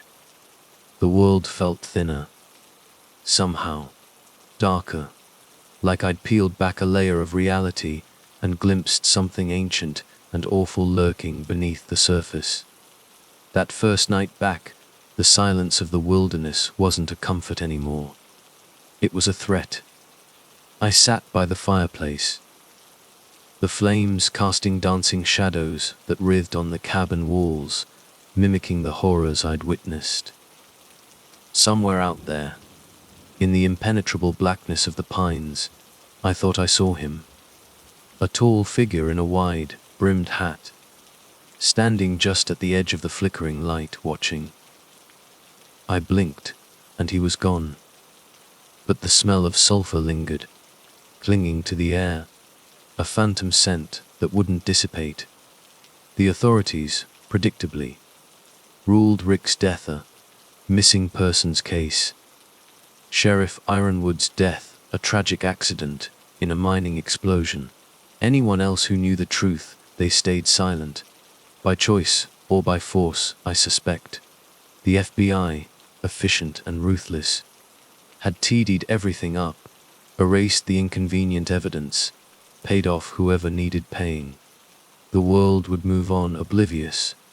As for me, I remain here, in my self-imposed exile, haunted by the memory of eyes that glowed like dying embers. I can't name it, can't categorize it, can't explain it away. Devil, demon, some ancient, nameless evil that has always been here, woven into the fabric of the wilderness. I don't know. But I know this: the Black Hills hold secrets, and the wilderness knows how to keep them. Sometimes, evil doesn't rage. It walks among us, patient and smiling, in a black coat and hat, waiting for us to destroy ourselves. I've come to accept that on some lonely winter nights, I might hear those footsteps again, circling my cabin in the snow. Maybe I'll catch that sulphurous stench on the wind. And I know, with a chilling certainty, that if I open the door, he might be standing there, ready to collect another soul.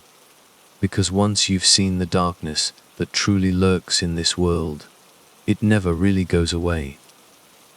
It follows you, whispers to you in the dead of night, reminding you of the moment you realized there are things far, far worse than death. I don't sleep well anymore. Every time the wind rattles my windows, I brace myself for 3 slow knocks on the door. And the worst part is, I'm not sure if I'd answer, or if I'd simply wait for him to find a way in. My name is Evelyn Reed, and at 32, I'd built a life around chasing shadows, legends, folklore, anything whispered in hushed tones, hinting at something just beyond the veil of the ordinary. I was writing a book, a collection of these near myths, but nothing in my research, none of the fireside tales I'd meticulously gathered, prepared me for what I found in the heart of the Whispering Bog, in Louisiana. It started with Ira Marie, a swamp witch of local legend, said to snatch souls from beneath the cypress-choked waters. Superstition, I told myself. But I needed compelling material, and the Whispering Bog seemed ripe for the picking. I assembled a small team, each with their own reasons for venturing into the unknown. First there was Bew, our guide, 40, weathered, and Cajun to the bone. He knew the Bayer like the back of his hand. Then Zara, a 28-year-old social media star, all manicured nails and relentless self-promotion. Her goal, viral fame naturally. Rounding out our quartet was Finn, 35, a wildlife photographer who radiated a quiet intensity, though beneath it, I sensed a simmering unease. And of course, there was Shadow, my German shepherd, a veteran of countless expeditions, and more than just a companion, he was my guardian. We set off in individual kayaks, laden with supplies for a week. Zara, ever the optimist, chirped about foraging if we ran low on rations. Bew's reply was a grim shake of his head. "This ain't no ordinary swamp, chur," he'd warned, his voice thick with a Bayou drawl. "Out here, Deep in the whispering bog, cell phones are useless. Ain't nobody gonna hear you scream.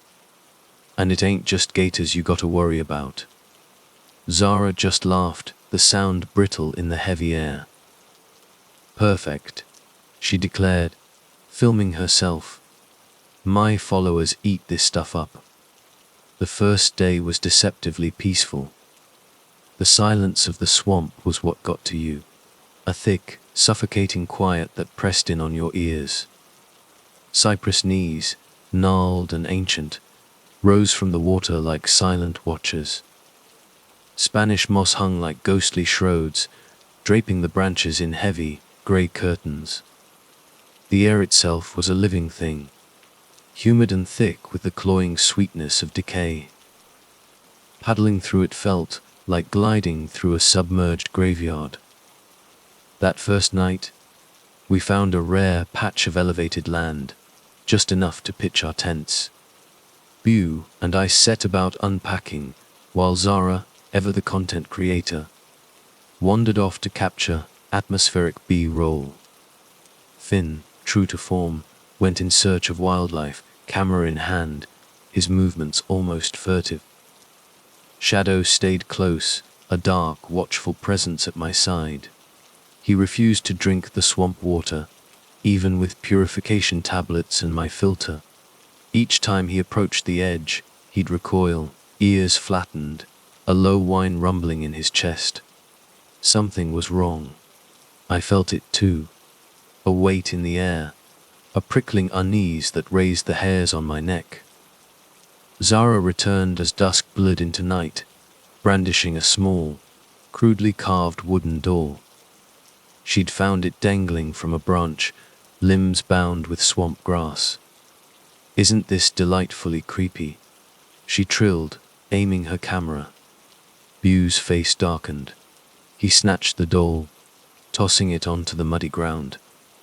"Those are warnings," he said, his voice low and gravelly. "Some folks call them gris. Others say they're left by people who still hold to the old ways. Either way, it ain't a toy, Zara." Zara sulked, lamenting her lost prop. Bew pulled me aside, his eyes serious. "You gotta be careful out here, Evelyn," he murmured, his gaze sweeping the darkening swamp.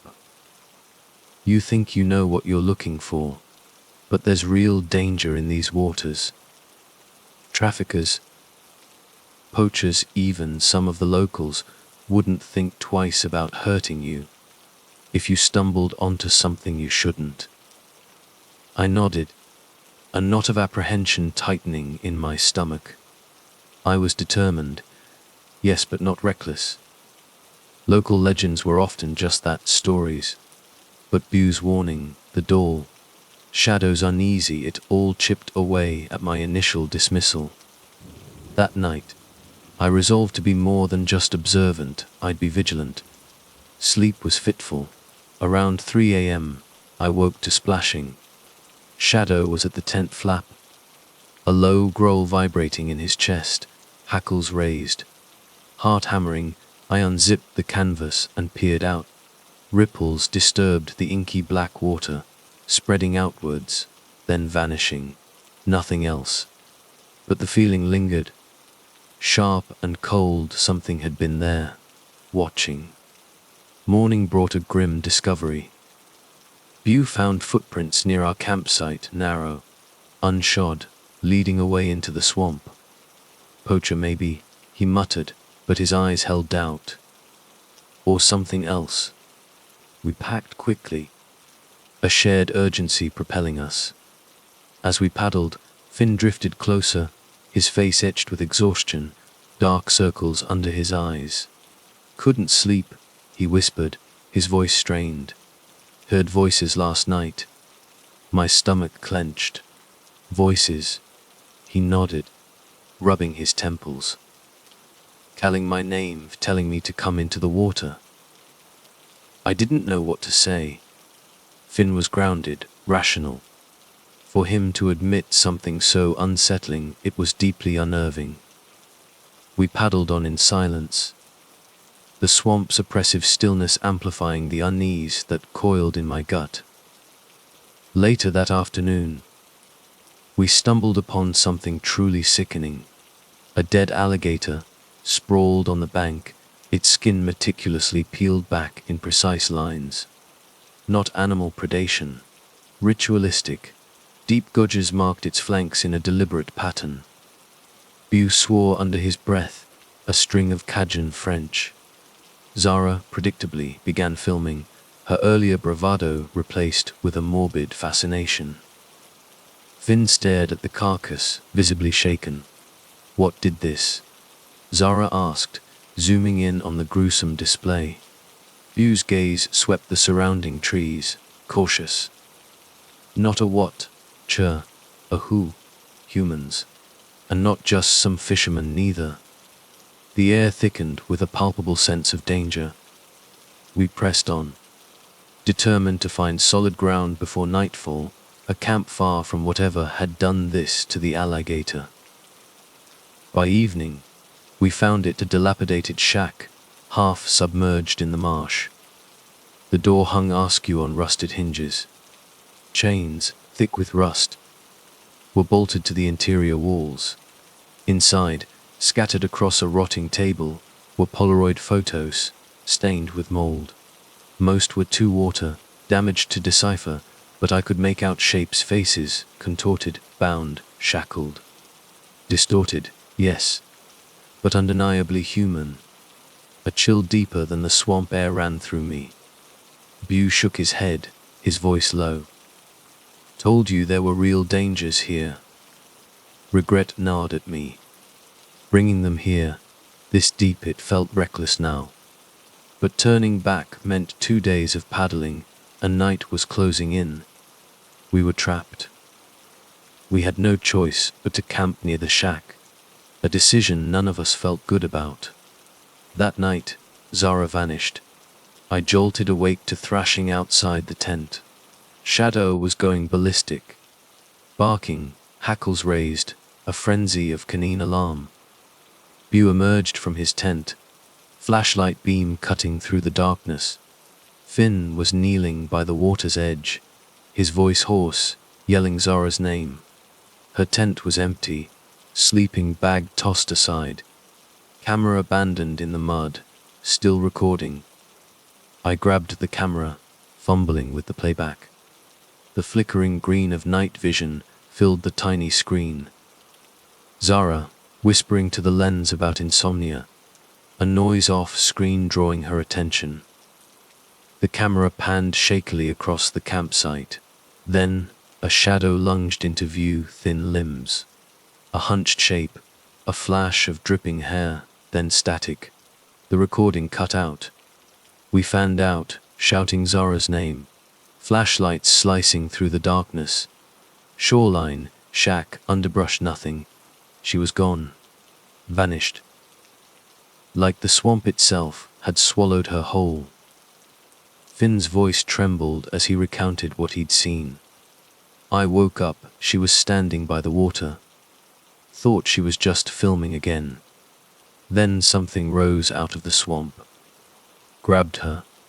Long hair, seaweed, maybe. Moss. I don't know. He sank to the ground, burying his face in his hands. Bew and I exchanged a look. Whatever it was out there. And we needed to be gone by daylight. "We'll try to find her," Bew said, his voice grim. "But we got to be ready to move." Sleep was impossible. We huddled by the dying embers of the fire, jumpy at every splash, every rustle in the undergrowth, waiting for dawn. First light couldn't come fast enough. We packed in silence, a heavy dread hanging over us. Our plan: head back immediately, pray we'd find Zara, or at least some sign. But disaster, it seemed, had other plans. We'd paddled less than a mile downstream when we rounded a bend and collided with them. Armed men. A flat-bottomed boat. Camo gear, faces smeared with dirt. One raised a shotgun. He don't moved. We froze. The man with the shotgun jumped onto the bank, boots sinking into the mud. He leveled the barrel at Bew. "Well, well," he drawled, a cruel smile twisting his lips. "Look who decided to come back." Bew's eyes were fixed on the ground, jaw clenched, hands trembling almost imperceptibly. The man in charge, Renard, he called himself, though I doubted that was his real name, recognized Bew. The air crackled with unspoken tension. "Ex-cop from New Orleans," Renard sneered. "Heard you tried to mess with some of my business associates a while back. Thought you'd run off." "Let us go, Renard," Bew said, his voice low, controlled. "We ain't here for you. Just passing through." Renard laughed, a harsh, grating sound. "Passing through my territory, with cameras and guns. Steering up trouble, don't think so." His eyes flicked to me. "Who's the woman?" I opened my mouth to speak, but another of Renard's men yanked me from my kayak, a pistol cold against my spine. Shadow went berserk, barking, snarling, lunging. A third man kicked him, a sickening thud, and Shadow yelped, a sound that ripped through me. I screamed. Renard fired a shot into the air. "Shut it, bitch," he snarled. "Or the dog's next." Then Finn made a move. Desperate. Foolish. He lunged for his camera bag, likely reaching for the small handgun I knew he carried. They swarmed him. A rifle butt connected with his head. Finn crumpled, groaning. They took us deeper into the swamp, to a hidden cabin. Bound, gagged. We were shoved inside. Boarded windows, the stench of rot and dampness suffocating. Chained to the walls. Just like the shack. That's when it hit me. These weren't just petty criminals. Traffic worse.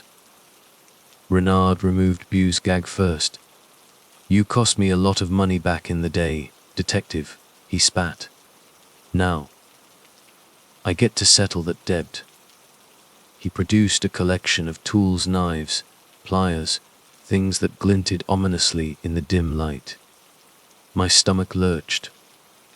"We'll start with you," he grinned at Bew, "then move on to your friends." Panic clawed at me. We were going to die here. I risked a glance through a crack in the boarded window. Shadow. Pacing, whining, tied up, but still moving. Hope. A fragile spark flickered. Renard pressed a knife to Bew's cheek. Bew winced, jaw clenched, eyes locked on Renard. I looked at Finn, catatonic, lost. Then Renard changed tack. Cruelty for cruelty's sake. He turned to Finn, shoving a gun into his hand. "Wanna save your own skin, boy? Take this."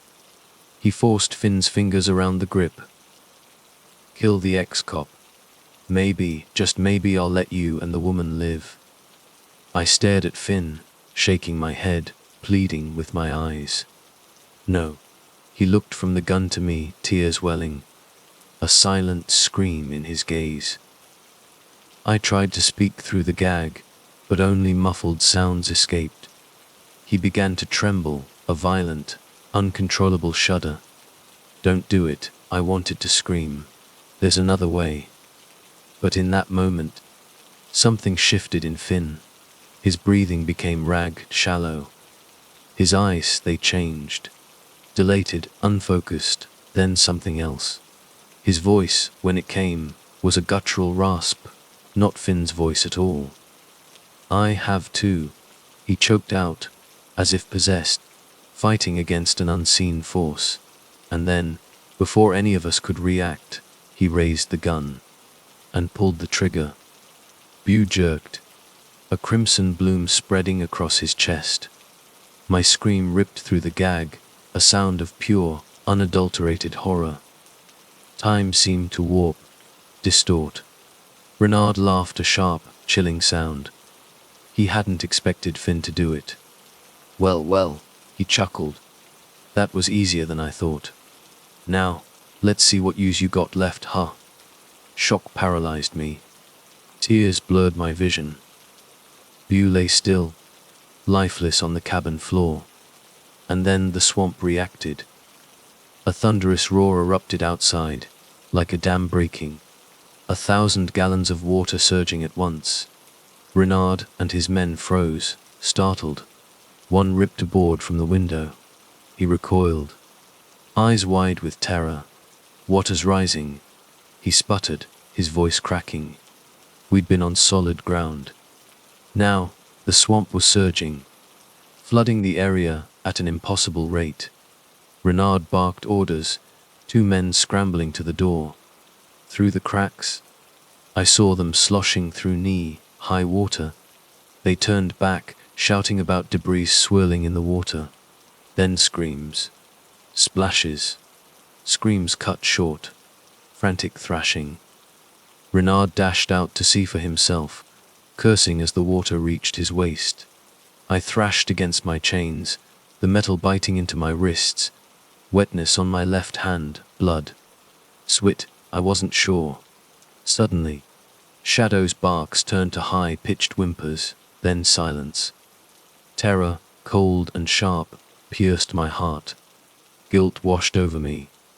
I'd lost Bew. Was I losing Shadow too? Finn remained inside, hunched over Bew's body, the gun slipping from his limp fingers. I spat out my gag, twisting until it loosened, ripping it free. "Finn." I rasped, my throat raw. "We have to get out of here." He turned. For a split second, a flicker of the Finn I knew. Then his head tilted at an unnatural angle. His eyes rolled back, whites flickering. A sound escaped his lips, a low, wet gurgle, inhuman. Lara Marie. The legend. Possession. My blood turned to ice. Finn's voice came again, thick Cajun drawl, not his. "Toi Mura icy. You will die here." His lips twisted into a smile that wasn't his, a grotesque parody of Finn's gentle grin. Adrenaline surged. I wrestled with the chains again, desperation fueling my strength. A bolt loosened. Another. With a final wrench, I tore free. Finn lunged, movements jerky, puppet-like. His nails raked my arm, drawing blood. I snatched the gun from the floor. I didn't want to. Finn, he'd been my friend of sorts. My companion in this nightmare. But the thing that wore his skin, with those blazing, inhuman eyes, was not Finn. No choice. I pulled the trigger once, twice. Finn staggered, then fell. Silence descended, broken only by the relentless rush of water outside. Breath shuddered in my chest. Tears blurred my vision. No time for grief. Bew was gone. Finn gone. Zara missing. It was down to me. Me and Shadow. I had to survive. I stumbled outside. Water chest deep. The trafficker's boat, capsized, half submerged. Renard gone. But frantic splashing deeper in the swamp. Then, a horrifying sight. A woman's head surfaced for a moment. Black hair, like seaweed, trailing in the water. Eyes glowing with a dead light. A skeletal hand shot up, grasped something, and yanked Renard under. No scream. Just gone. Heart hammering. I didn't want to think about what that woman was. Illusion. Monster. Lara Marie. I called for Shadow, voice cracking. A whimper, blessedly, from behind the cabin. Tied to a post, half submerged. I freed him, hugging him tight, hot tears on his fur. Injured, limping, but alive. Chest deep water. Cypress trees like pillars. Makeshift walkway of mossy logs. Sanctuary, for now. Water still rising. Guided by something, miracle, a kayak. Wedged behind a cypress trunk. Battered, but usable. Shaking hands, I freed it, lifted Shadow in. Climbed in after. Paddle cracked, useless. Remains would have to do. No illusions of finding Zara. Not here. Not in this water. Devoured everything. A live. Miracle needed. After what I'd seen, miracles were in short supply. Hours, paddling frantically, faint moonlight, memory of the route, swamp, eerily silent. No frogs, no insects, everything fled, terror. Once a figure drifting alongside, waist hair flowing. Refused to look, water receded. Dawn, pale and grey. Cypress canopy, arms burning, shadow, curled at my feet, whining. Finally dirt road, cutting through the swamp relief, indescribable. Kayaked ashore, dragged shadow myself onto solid ground. Miles, stumbling, delirious, pickup truck, rescued, sheriff station. Rambling mess, traffic witch, missing friends, rising water, wary glances, FBI agent, tall sharp cold, statement, nods, no surprise. Retrace wrote on map, tapped pen. Thank you, Miss Reed. We'll handle it, rest, keep quiet. Some things buried, scream, pointerous. Left Louisiana. Next day, shadow, limping, keep in touch, never called, no reports. Missing persons buried. Swamp swallowed truth, everything, late nights, sweat-drenched awakenings, voices. Finn's voice whispering my name. Water, woman's face, half-rotted hair, dark water smile. Not living, sold kayak couldn't, folklore book unfinished. Never write it. Lara Marie's skin never saw Zara, fate, hope. No, saw the swamp, devoured, horrific, whispering bog, secrets, too dark, legend pray. Never hear voice, beneath surface, pray. Never see eyes, blowing too late. Swamp doesn't let go. Lara Marie gives nothing back nights, cabin. Water rising, view, calling, help, never came, Finn's featured, possessed. Murder, forced to murder him, hope fading, eyes, her, every puddle, reflection. Hunched figure, hair, dripping moss, mouth. Twisted laugh, knows I survived, can't escape summons, resist, wake, heart pounding. Not Louisiana, anymore, memory won't die. Look everywhere. Reminder, saw, did, FB agents. Better left buried, argue. Some things can't be buried claw. Surface, dripping, vengeful. Ready drag you under. Numbness carried me through the chest, deep water. Each step a wade through thick, cold dread. B was dead. Finn was dead by my own hand. Zara gone. The swamp had taken them, one way or another. And I was next, surely. But not yet. Not if I could help it. I focused on Shadow's whimpers, a small, anchoring sound in the overwhelming silence of the swamp. He limped beside me on the mossy logs, his usual confident stride replaced with a hesitant shuffle. Guilt gnawed at me. I'd dragged him into this nightmare. He was hurt, scared, and relying on me. I couldn't fail him too. The makeshift walkway of logs was treacherous, slick with moss and half submerged. Each step was a gamble, a slide, a desperate scramble for balance. The water, though still rising in the distance, seemed to pause here, respecting this fragile path above the mire. It felt unnatural, a held breath in the swamp's relentless surge. I reached the cypress where the kayak was wedged, a small, battered island of relative safety. Hauling it free was a brutal struggle, my arms screaming in protest, the cracked paddle digging into my raw palms. But I managed, somehow, adrenaline maybe, desperation, definitely. Lifting Shadow into the kayak was agonizing. He whined a low, pained sound as I settled him in the bow. Then, I climbed in after him, the unstable craft rocking precariously. The paddle was broken, almost useless, but it was something. Anything was better than nothing. Paddling was a torment. Each stroke was a battle against the current, against the broken paddle, against the bone, deep weariness that threatened to pull me under. I followed the faint moonlight, a ghostly guide reflecting off the dark water, trying to retrace the route we'd taken in, clinging to the memory of sunlit water and birdsong a lifetime ago. The swamp was eerily, terrifyingly silent.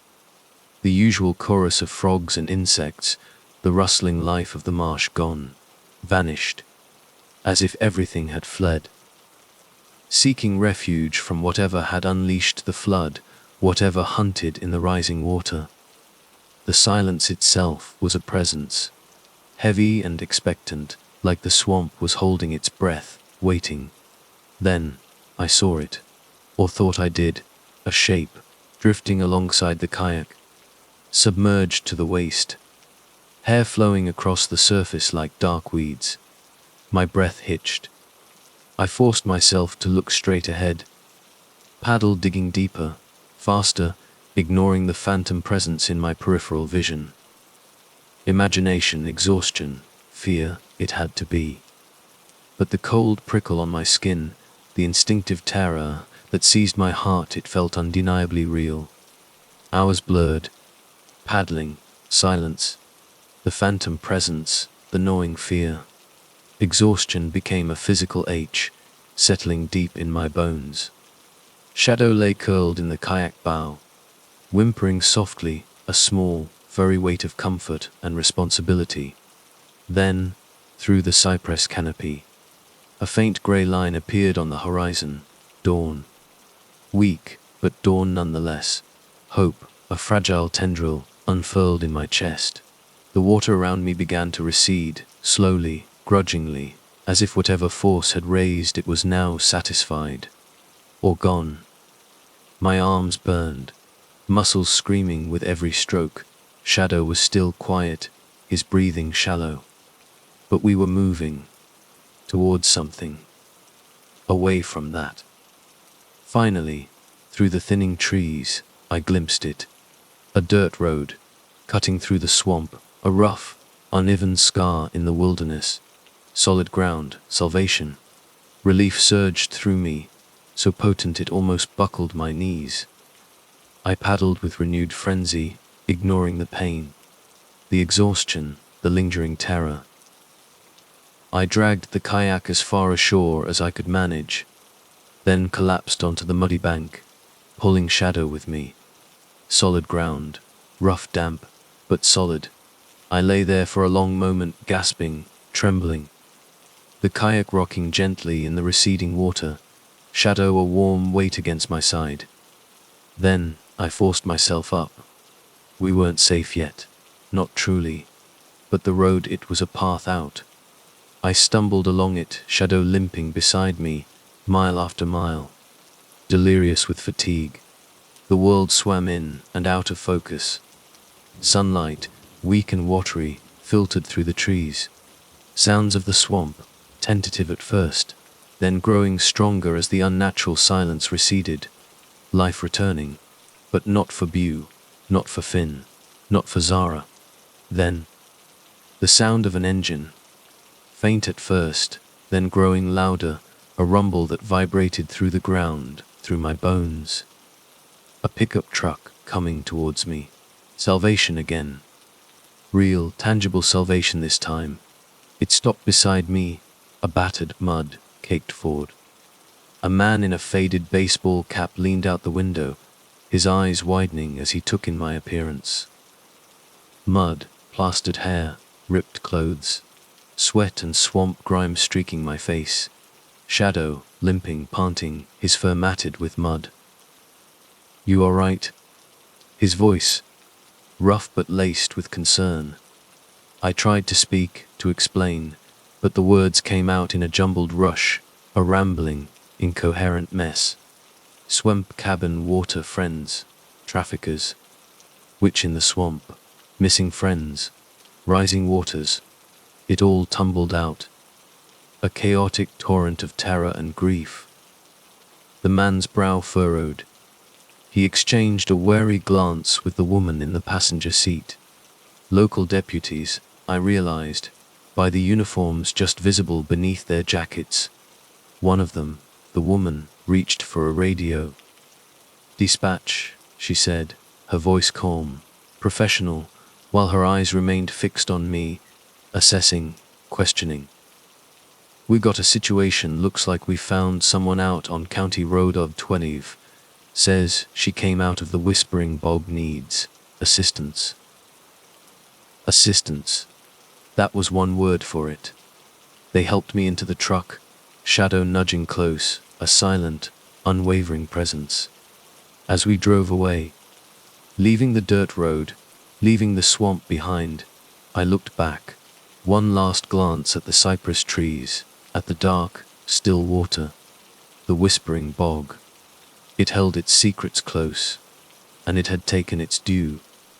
At the sheriff's station, everything became a blur of questions, forms, and wary glances.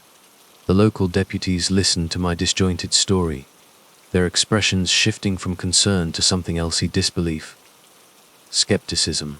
One of them, a young, fresh-faced kid, actually snickered when I mentioned the swamp witch. Another one, older, more weathered, made a phone call, his voice low and serious.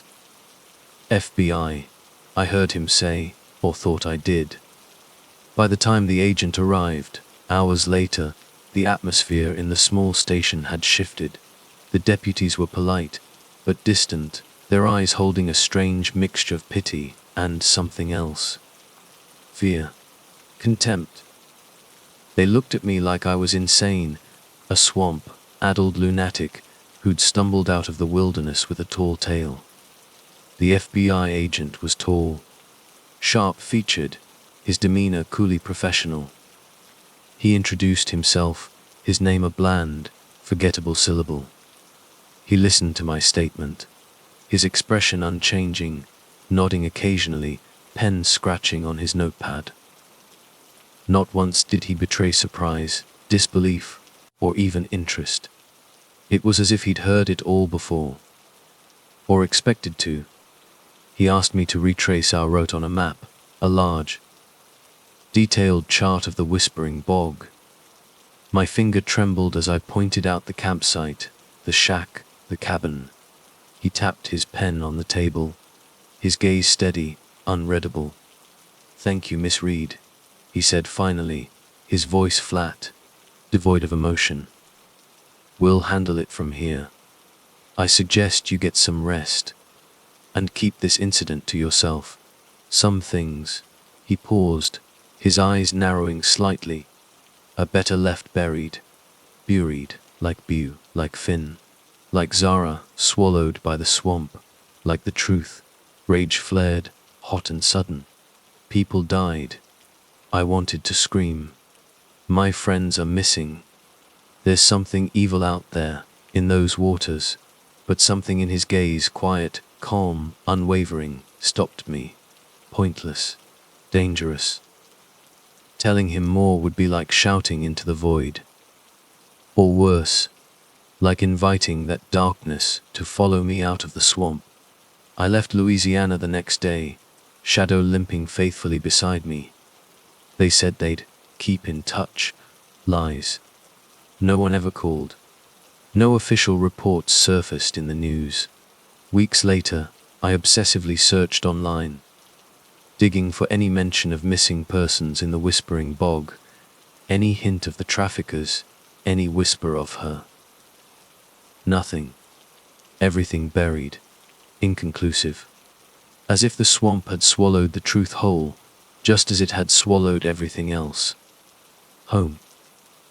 Back in my apartment, surrounded by the familiar clutter of my life, books stacked high, half-finished manuscripts, travel mementos gathering dust. It should have been a sanctuary, a refuge from the horrors of the Whispering Bog. But the swamp had followed me home. Sleep became a battlefield. Night after night, I'd wake up drenched in a cold sweat. The swamp sounds echoing in my ears, the relentless drip of humidity, the rustle of unseen things in the undergrowth, the unsettling silence punctuated by sudden splashes. And then, the voices. Connor's voice, distorted, guttural, whispering my name. beckoning me back to the water. When I dared to close my eyes again, she was there, Lara Marie, her face half rotted, decaying, framed by tendrils of black hair that flowed like dark water. Her smile, a grotesque, inhuman curve of her lips, promising something terrible, something inevitable. It wasn't just a nightmare, it was a visitation, a curse. The kayak, it sat in the corner of my storage unit, a silent, accusing presence. I sold it within days of returning, practically giving it away. I couldn't bear to look at it. The bright yellow plastic, a stark, mocking reminder of the journey that had shattered everything. My book, American Folklore, Whispers and Shadows. The manuscript lay untouched on my desk, the cheerful title a cruel irony. How could I write about folklore, about quaint legends and harmless superstitions, after what I'd seen? The whispering bog had ripped away the romantic veil, revealing the raw, terrifying power of belief, the darkness that could lurk beneath the surface of a story. The book remained unfinished, a monument to my broken illusions, and I knew with a chilling certainty that I'd never finish it. Not now. Not ever. Lara Marie. The name itself was a brand, searing itself onto my memory. It was more than just a legend now. It was a living, breathing terror. A presence that lingered in the shadows of my mind. I'd never seen Zara's face again, never learned what truly became of her. Part of me, the naive, hopeful part, clung to the impossible fantasy that she'd somehow escaped, stumbled out of the swamp, found her own way back to civilization. But the rational part, the part that had witnessed the swamp's insatiable hunger, knew better. I saw what the swamp did to people. I saw the water claim them, body and soul, in ways too horrific, too profound, to ever fully articulate. And I knew with a bone, deep certainty, that Zara was gone, devoured. Just another soul claimed by the whispering bog, another whisper lost in the cypress trees. The Atchafalaya Basin, the whispering bog, it held secrets, yes.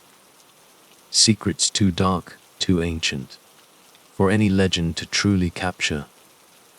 If you ever find yourself drawn to those waters, lured by the whispers of folklore, heed my warning. Pray you never hear the voice that calls from beneath the surface.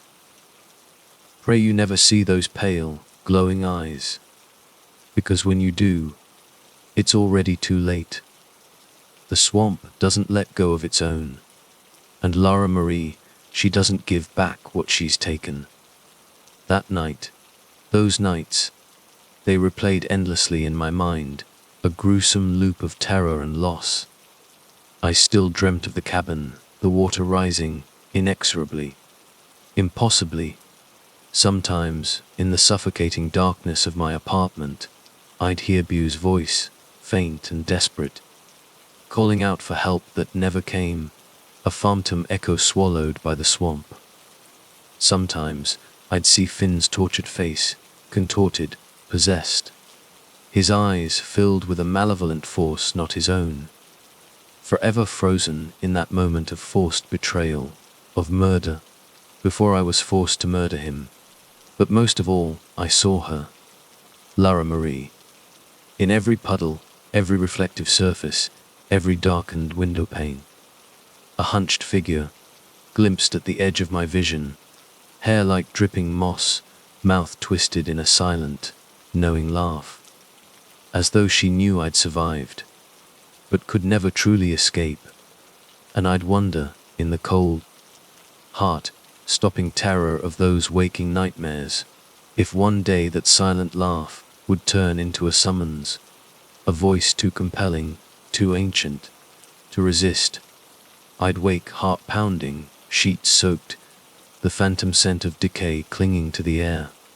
And I'd remind myself, over and over, a desperate mantra against the encroaching darkness. I'm not in Louisiana anymore. I'm home. I'm safe. But the memory wouldn't die. And maybe that was her final curse. To haunt me, relentlessly, wherever I went, a constant, dripping reminder of what I'd seen, what I'd done, what I'd lost. Sometimes, in the quiet hours, I'd think about the FBI agent's words. Some things are better left buried. He was wrong. Terribly, dangerously wrong. Some things can't be buried. They claw their way to the surface, dripping and vengeful, ready to drag you under, back into the darkness from which they came.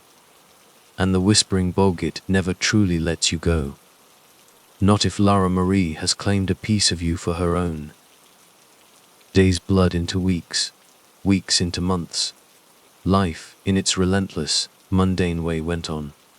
I went through the motions: work, errands, the occasional strained phone call with my mother, who worried about my recent bout of travel fatigue.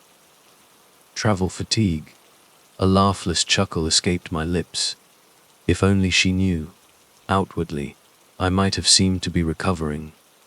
I forced myself to eat, to sleep, with the help of increasingly stronger sleeping pills, to even venture out of my apartment during daylight hours. I tried to bury myself in work, taking on freelance writing assignments, anything to keep my mind occupied, to drown out the whispers. But the swamp was always there, just beneath the surface of my carefully constructed normalcy. It seeped into my dreams, tainted my waking hours, colored my perception of the world. Every shadow seemed deeper, every sound sharper. Every body of water, a puddle in the street, a fountain in the park. Even my own bathtub held a lurking menace, a dark reflection of the whispering bog. Shadow, too, carried the scars of our ordeal. He flinched at sudden noises, refused to go near water, and often woke in the night, whimpering, pressing close to me for comfort. We were both haunted, tethered to that cursed place, bound by a shared trauma that no amount of distance or denial could erase. I started seeing a therapist, a kind, well-meaning woman named Dodd Albright. She listened patiently to my fragmented accounts, my carefully sanitized versions of the truth. I spoke of a traumatic camping trip, of a dangerous encounter with criminals, of witnessing violence. I skirted around the edges of the supernatural, the whispers, the woman in the water, Lara Marie. Those parts felt unspeakable, too unreal to voice, even to a professional. Duh. Albright nodded, offered sympathetic smiles, and prescribed relaxation techniques, mindfulness exercises, and inevitably more medication. Trauma can manifest in many ways, Evelyn, she'd say, her voice gentle. Nightmares, anxiety, hypervigilance, it's all part of the healing process. Healing. Was that even possible? Could you truly heal from something that felt less like an experience and more like an infection? A malevolent seed planted deep within your soul? I doubted it. The swamp had changed me, irrevocably. It had stripped away my Nevite, my romanticism, my comfortable belief in the rational world. It had shown me the darkness that lurked beneath, the ancient, primal horrors that legends only hinted at. And it had left me with a chilling certainty: some wounds never truly close, some shadows never truly fade. One evening, months later, I found myself drawn to the internet, a morbid curiosity pulling me back to the whispering bog. I searched for news articles, local blogs, anything that might shed light on what had happened, on Zara, on Bew, on Finn, on the traffickers, on her. Again nothing. Silence. A void where information should have been. It was as if the swamp had not only swallowed the truth, but actively erased it, scrubbing it from the record, leaving no trace. The FBI agent's words echoed in my mind. Some things are better left buried. They'd succeeded. Or perhaps they'd simply given up, realizing that some things were unbearable, too dangerous to disturb. Then I stumbled upon something. A small, obscure website dedicated to Louisiana folklore, buried deep within a forum thread about local legends, a single, chilling post. It was anonymous, unsigned, but the details, they resonated with a terrifying familiarity. It spoke of the whispering bog, of disappearances, of strange occurrences, of a malevolent entity known by many names, but most often whispered as La Dame Marie. The Swamp Woman, the Soul Snatcher. The post described her as an ancient spirit, bound to the bog, feeding on despair, on fear, on lost souls. It spoke of warnings, strange dolls left in the trees, unsettling silences, voices calling from the water.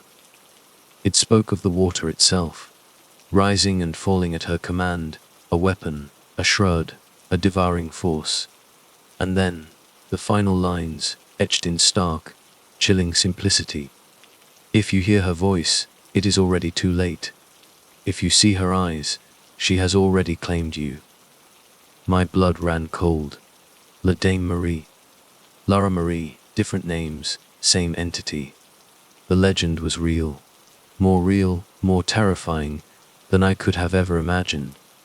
And I had seen her eyes, glowing with a dead light, pulling Renard down into the murky depths.